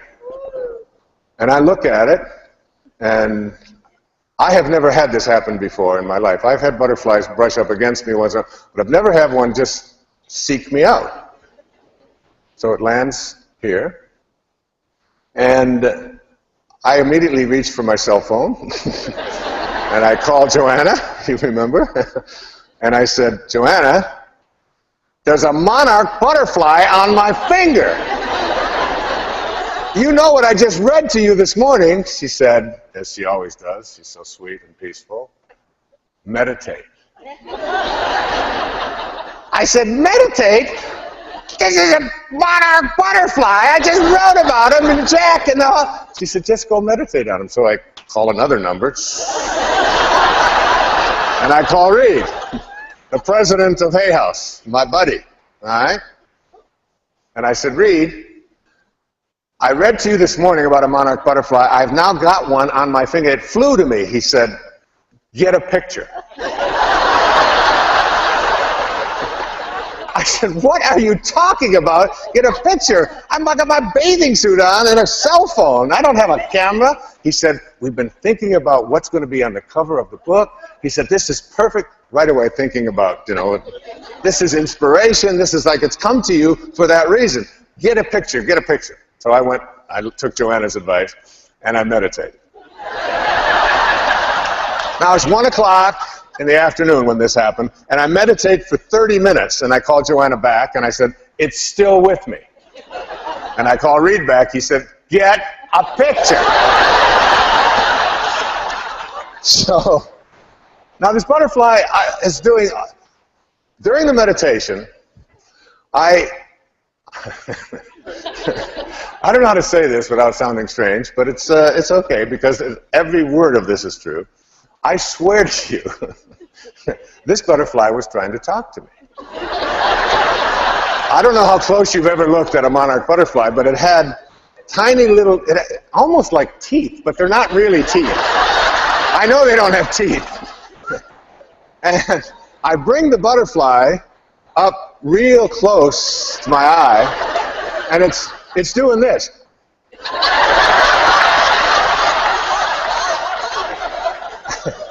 I swear. And I said, Jack? I had just written about him. I thought it was Jack. And then I took the butterfly and I put it over by my ear in case it was making little sounds and it had a little, you know, I was just totally freaked out by this thing because it's now been an hour. It's been an hour. It's now, and it won't go. It's like I take it over here, I put it over on this finger, it's over here, and it won't go. And I'm going, okay, you know, that was not, it won't leave. It's just connected to me. So I walk, I said, maybe Reed's got a point here. Maybe we need to get a picture of this thing. So I decided to walk back to where I live. And I walk along now on Maui in the afternoon, the trade winds come in, and they really blow hard in the afternoon. And I'm walking, the ocean is over here, the trades are coming in, and the butterfly's wings, toilet paper, are all the way bent over, but it won't leave. All the way bent, as far as it can go, and then I come back and I get out of the wind and it goes, you know, it's like flashing and making sounds, and I hold it up.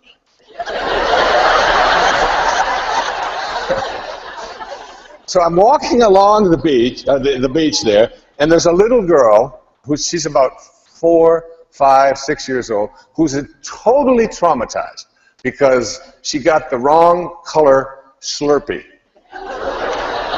That's her issue, okay?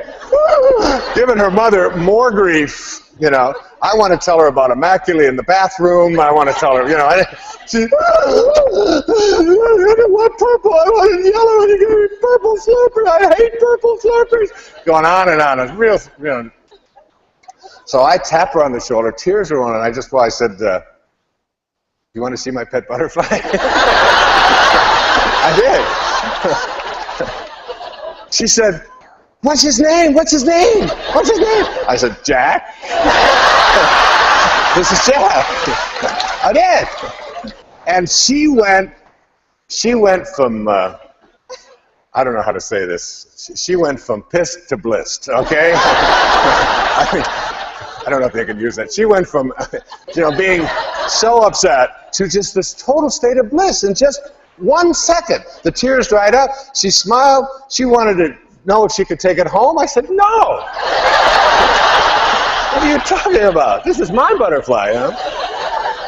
I get all the way back to where I'm going. It's now about 1:30 in the afternoon. About an hour and a half has gone by. I live in a place where they have a concierge downstairs, and there's a pool there, and there's a girl there. Her name is Cindy. And I walk upstairs, and I call Cindy down at the pool, and I said, Cindy, can you walk over to the ABC store and get a portable camera and be here in 5 minutes? She said, you want me to come to your apartment with a portable camera in 5 minutes? I said, yes, I do. She said, why? I said, I want you to take a picture of me and my butterfly.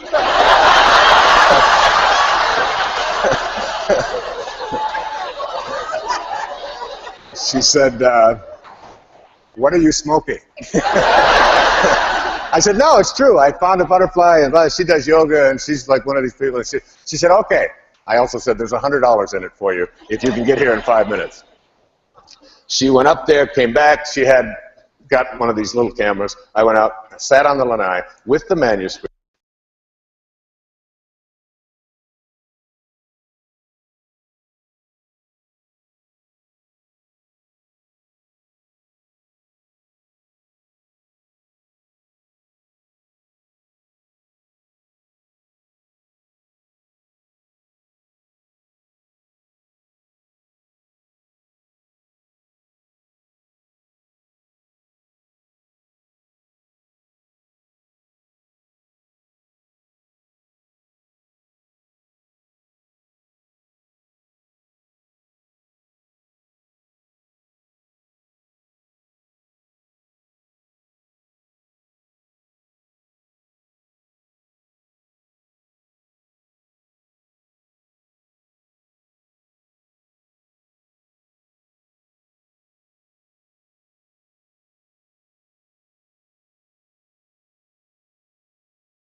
that were dead, that were not available to you.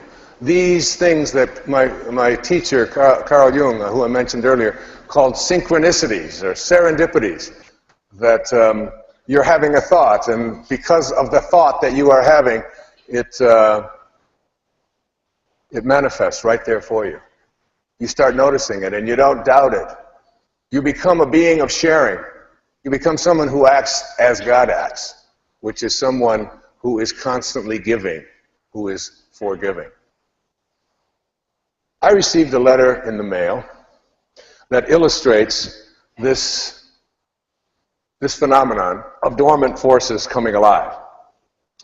The letter was from a woman who at that time was living in Topeka, Kansas. She said, "Dear Wayne, thank you so much for your presentations and your tapes. You are frequently my traveling companion as I drive in my job. I just wanted to add my testimony to the power of meditation and intention. I was an on and off meditator, but realized how much more smoothly my days went when I was on it. I visited Kenya, Africa, in June of 2002 and met an 8-year-old orphan girl there. As I sat on the ground, she crawled into my lap and a voice said, 'Take her home.' A dormant force. Take her home." She actually heard this voice. I physically turned around, but no one was there. Again, the voice said, "Take her home." But no one was there. Again, the voice said, "Take her home." I asked my 18-year-old daughter, who was with me on the trip, what she thought about my adopting this beautiful girl. And with the quickness of a sprinter, she replied, "Go for it." When we returned to the States a week later, I realized that if I didn't follow through with this adoption, I'd always regret it. Regret seemed much larger than the task of adopting. I began doing meditation each morning, and through a series of miracles, the child was able to come to this country accompanied by a newly made friend. I named her Nellie, and she has been a blessing to me and my other children. Nellie's adoption was part 2 of God's plan. Part 1 had unfolded a couple of years before, and I felt guided to sponsor a series of workshops for which I profited $10,000 with very little time or work. And guess what the final cost of adopting Nellie was? The first time I heard the voice, I chose to disregard it and or think it through, making lists of pros and cons. But I couldn't rest until I proceeded with the workshops. That's how I explained to my family that I needed to proceed with adopting Nellie. Obedience had brought abundance into our lives, and now it was time to share that abundance. Nellie has brought the abundance of love and forgiveness into our home. She is truly a treasure. Thank you for sharing your gift of this wonderful meditation. It changed my life and the life of a little girl. What a beautiful letter. I invited Gail to come here and Nellie, and I would like them to stand and be recognized right now. Gail and Nellie.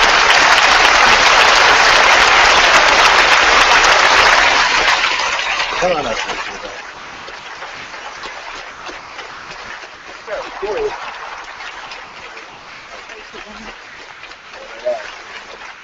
Thank you. That's so beautiful. Thank you.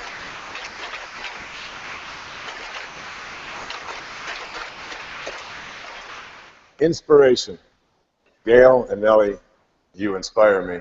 You listened to your dream, and you didn't go with the cons. You went with the pros and made it happen.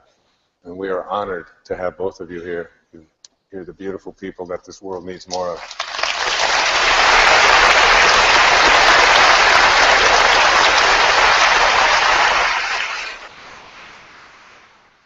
One of the things I believe about nobility, about true nobility, is that true nobility is not about being better than anyone else. It's about being better than you used to be. And I think your letter illustrates that when you move into spirit, dormant forces come alive, and you're just better than you used to be. And so are you, Ryan, and so are you, Immaculée, and so are all of us who listen and take that step to move into spirit. There's a man on this planet whom I've loved for many, many years. His name is Ram Dass. Many of you have heard of him. He wrote a book back in the late 1960s called Be Here Now. It was the beginning. Ram Dass taught me so much about what kind of speaker to be, what kind of human being to be. His teacher, Neem Karoli Baba in India, after he left Harvard and went to India, he was a Harvard professor, and he left all of that behind, and he met this great teacher who told him, serve God, feed people. And so he donated all of the proceeds of his book, Be Here Now, to various charities. Very seldom took a speaking fee, had it all donated to charities. 1997, my friend Ram Dass, as you see there, was struck down with a stroke. And I've been working hard to help him to rehabilitate himself. And it's been one of my great joys. And you'll know in a moment why I love this man so much. And I've worked so hard to bring his the attention of the world to where he is now. He ended up with nothing because he gave it all away. And I came into his life in a series of, quote, fortuitous accidents that have allowed me to be of service to him. And a few years back, he had many devotees, many people who just respect him so immensely, and I'm one of them. I think of him as one of the greatest speakers I've ever heard. He always entered a room from the back. He was always open. He always had a great sense of humor, was able to poke fun at himself at any time, and just great stories of India and meditation and so on. Someone I love very much. And I want to show you what kind of a person he was, and I'm including this because it's about finding inspiration in anything. Like Immaculee's story tells about finding inspiration in the midst of a genocide. Most of us won't have to encounter such an undertaking in our lives. But there are still many horrors and many difficulties and many struggles that show up in our life. And when we're in spirit, we move away from a sense of feeling sorry for ourselves and instead look for what the lesson is. Steve and Anita had a daughter named Rachel. Rachel was brutally murdered, and her body was left. And they wrote to Ram Dass, who was their teacher, and they said, how can we, after losing our daughter, how can we find spirit? How can we be inspired? How can we find God in events such as this? And there are many of you watching who have encountered these kinds of acts and have also encountered accidents and things that just don't seem to make sense. People just taken away from us at what are seemingly the wrong times. And this is what Ram Dass wrote to Steve and Anita. It's one of the most beautiful letters I've ever read. He said, Dear Steve and Anita, Rachel finished her work on earth and left the stage in a manner that leaves those of us left behind with a cry of agony in our hearts as the fragile thread of our faith is dealt with so violently. Is anyone strong enough to stay conscious through such teachings as you are receiving? Probably very few. And even they would only have a whisper of equanimity and peace amidst the screaming trumpets of their rage, grief, horror, and desolation. I can't assuage your pain with any words, nor should I. For your pain is Rachel's legacy to you. Not that she or I would inflict such pain by choice, but there it is, and it must burn its purifying way to completion. For something in you dies when you bear the unbearable, and it is only in that dark night of the soul that you are prepared to see as God sees, and to love as God loves. Now is the time to let your grief find expression, no false strength. Now is the time to sit quietly and speak to Rachel and thank her for being with you these few years and encourage her to go on with whatever her work is, knowing that you will grow in compassion and wisdom from this experience. In my heart, I know that you and she will meet again and again and recognize the many ways in which you have known each other. And when you meet, you will know in a flash what now it is not given to you to know, why this had to be the way it was. Our rational minds can never understand what has happened, but our hearts, if we keep them open to God, will find their own intuitive way. Rachel came through you to do her work on earth, which includes her manner of death. Now, her soul is free, and the love that you can share with her is invulnerable to the winds of changing time and space. In that deep love, include me. In love, Ram Dass. I just don't think writing gets any better than that.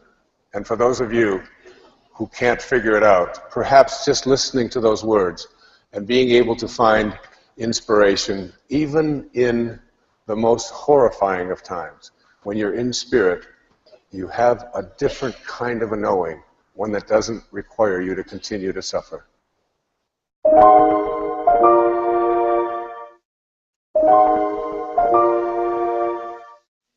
And finally, number 6, the rewards for being in spirit. You discover yourself to be a greater person by far than you ever dreamed that you could be. You practice radical humility. People who have inspired me in my life include Rosa Parks, passed away not too long ago, Nelson Mandela, President Kennedy in the midst of the Cuban Missile Crisis when he went within and found a way by connecting to his private source to avoid a nuclear confrontation. Martin Luther King Jr.'s teachings about the only way to convert an enemy to a friend is through love. There's no other way. But you know, I would be remiss in a program on inspiration if I didn't include the person, perhaps the one person, who has been my greatest source of inspiration. I was born in 1940, the youngest of 3. My father walked out. In fact, when my mother brought me home from the hospital, she told me that my father had moved in with another woman and left my oldest brother, who was 4, and my next oldest brother, Dave, Jim and Dave, who was 2, less than 2, in the care of a 4-year-old. He was someone who paid no support, who wandered, who was frequently with other women, and so on. He was an alcoholic and visited a lot of difficulty. There was no time in those days for welfare and so on. There was a depression. My brother was anemic. My mother was working for a while as a candy girl, earning $17 a week, and she put my brother Dave and myself into a series of foster homes sponsored by the Methodist Church, because there just simply was no other way. But her nightmare was very, very real. Her family had been split, but she held a vision of reuniting her family one day. She visited when it was possible, but we were 17 miles away in Mount Clemens, and it might as well have been 17,000 miles because she didn't drive, had no automobile or any way to get out there hardly. Did what she could, but she could get a ride. But in 1949, she married a man that she really wasn't in love with just because she wanted to reunite her boys and got us all back together. Married another alcoholic, abusive man.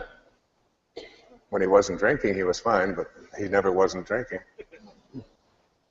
And I can remember my mom waking up every morning in those years, when I was 9 until I was about 17, getting up at 5 o'clock in the morning, taking 3 buses to work at Chrysler, where she was a secretary, working all day, coming home, getting home at 5:45 off the bus at Peerless and Moross Road, and coming in and then making dinner for her 3 hungry boys, and doing this over and over and over again. Everyone in our neighborhood loved our home because my mom was this cool lady that just never was anything but positive and uplifting. She, none of us would ever have even for a moment disrespected her. She didn't demand our respect, but she certainly got it. She took incredible pride in herself, never would leave the home without her hair perfectly coiffed and in the right clothes and so on. Weekends for my mom in those days were spent down in the basement, washing clothes and ironing clothes. Her mornings were spent making lunches, working. And then her own mother became very sick, and I watched as my mother took care of her mother. She had 4 other siblings, but it was always her. Everything was on her. She brought her into her home, cooked for her, took care of her until she passed away. And then, wonder of wonders, my stepfather, whom she had finally divorced when I was 15,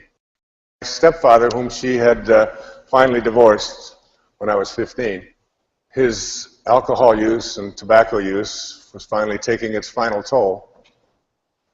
And I watched her as she went to the home of this man who had done nothing but abuse her in all the years he was with her. And she cooked for him, and she did his laundry for him, and she took care of him and provided for him. Today, she approaches 90. She still bowls twice a week. She drives herself, takes care of herself, doesn't complain. She lives and breathes love in every way. And in a book that I picked up by Michael Murphy called What I Meant to Say, what happened was they were leaving a Thanksgiving dinner, and Michael looked at his mom, and they were exchanging just sort of polite expressions. And it was just small talk. Yeah, Mom, thanks for Thanksgiving, and so on. And he looked, and he wrote this book, and he wrote these words. He said, what I meant to say was, how can I possibly say goodbye to the person who was the first to hold me, the first to feed me, and the first to make me feel loved? From a distance, I watch you move about, doing the mundane tasks that to everyone else seem so routine, but for me, the tasks you lovingly completed year after year built and reinforced the foundation, the structure that made my world a safe and comfortable place to grow. All that I am and all that I can be traced back to is you. Whatever accomplishments I have made along the way would not have occurred without first believing in myself. And you are the person who always believed in me. Now, with a family of my own, I am amazed at the number of times I hear your words flow from my mouth. This phenomenon was at first most irritating. But now it warms me as I've come to understand that there's a part of you that will live on in me forever. When time parts us, I pray that you will reach across from the other side to again touch my face and whisper in my ear, for your warm and gentle presence in my life. For this, I will always be most thankful. Yes, Mother. You inspire me. My mom.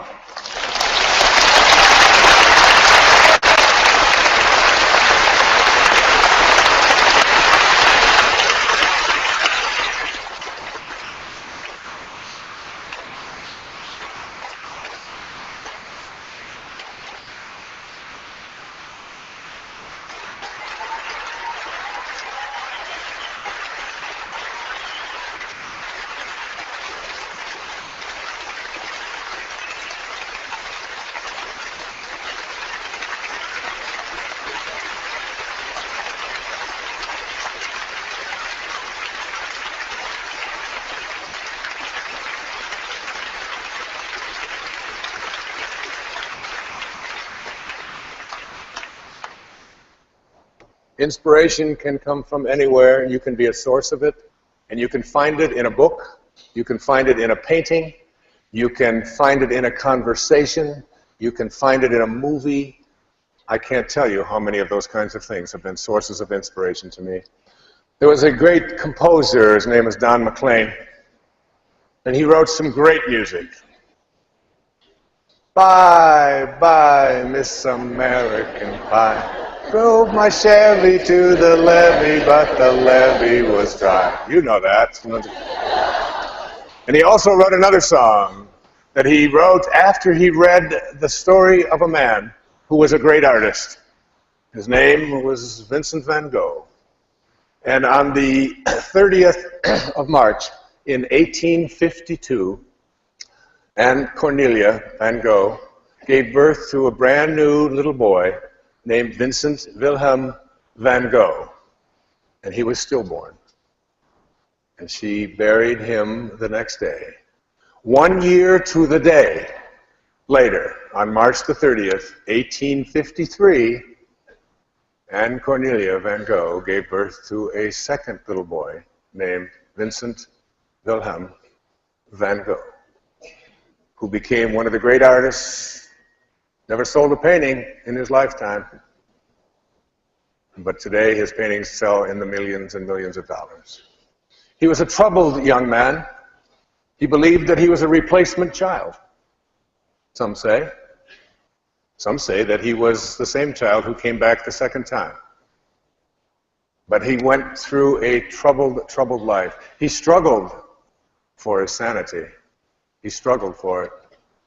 And he did some beautiful paintings, some of the most beautiful ever done, of ragged people. And Don McLean read a book about Van Gogh and was so inspired just by the reading of that book that he wrote a song that he called Vincent.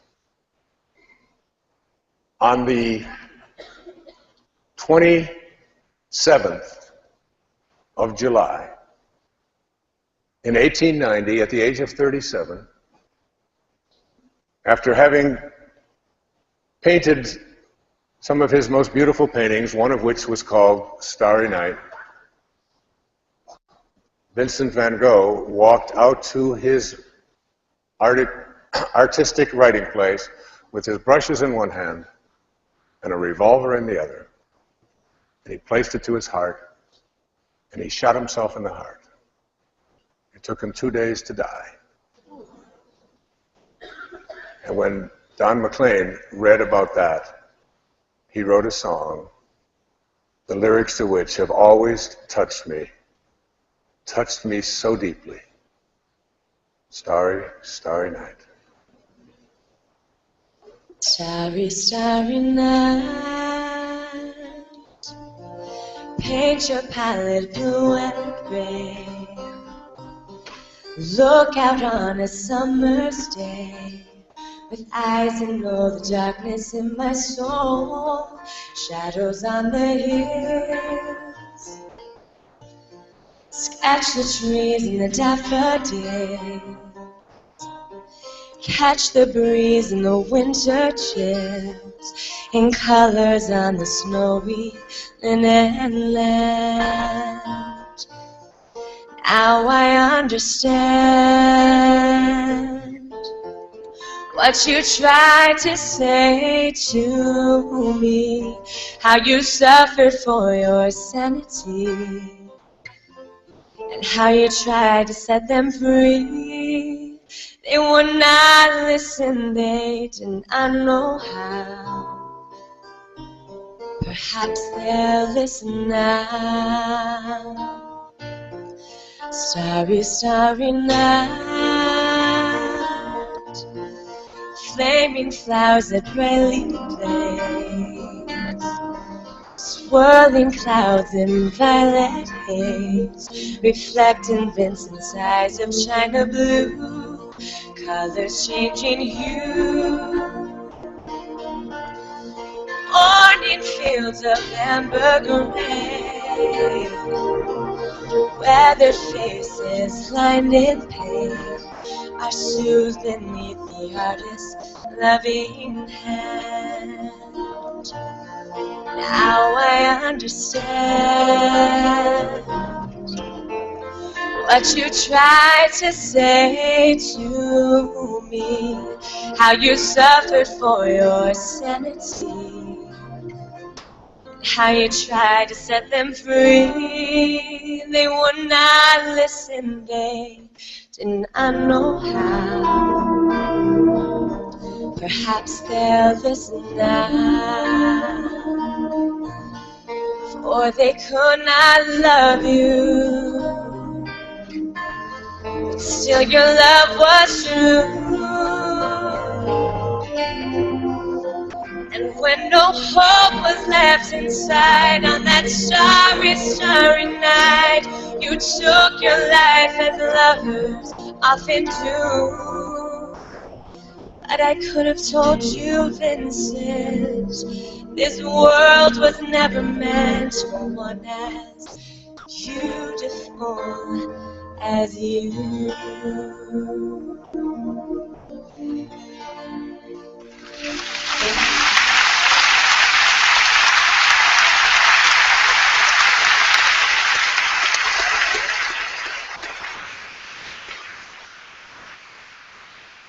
One of the essential principles for living an inspired life is to remember that our desires don't arrive on our schedule. They arrive when they're supposed to. I'd like to close out this program on inspiration with all of these inspiring participants, with all of the wonderful help of all of you who've inspired me so much, with a quote from one of my great teachers, Ralph Waldo Emerson. We are very near to greatness. One step and we can be safe. Can't you take the one leap, just one leap? And from A Course in Miracles, I leave you with these beautiful words. There is a way of living in the world that is not here, although it seems to be. You do not change appearance, though you smile more frequently. Your forehead is serene. Your eyes are quiet. You walk this path as others walk. Nor do you seem to be distinct from them, although you are indeed. Thus can you serve them while you serve yourself. A new way of living, to be in spirit. Thank you for watching. God bless you.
abiding more and more.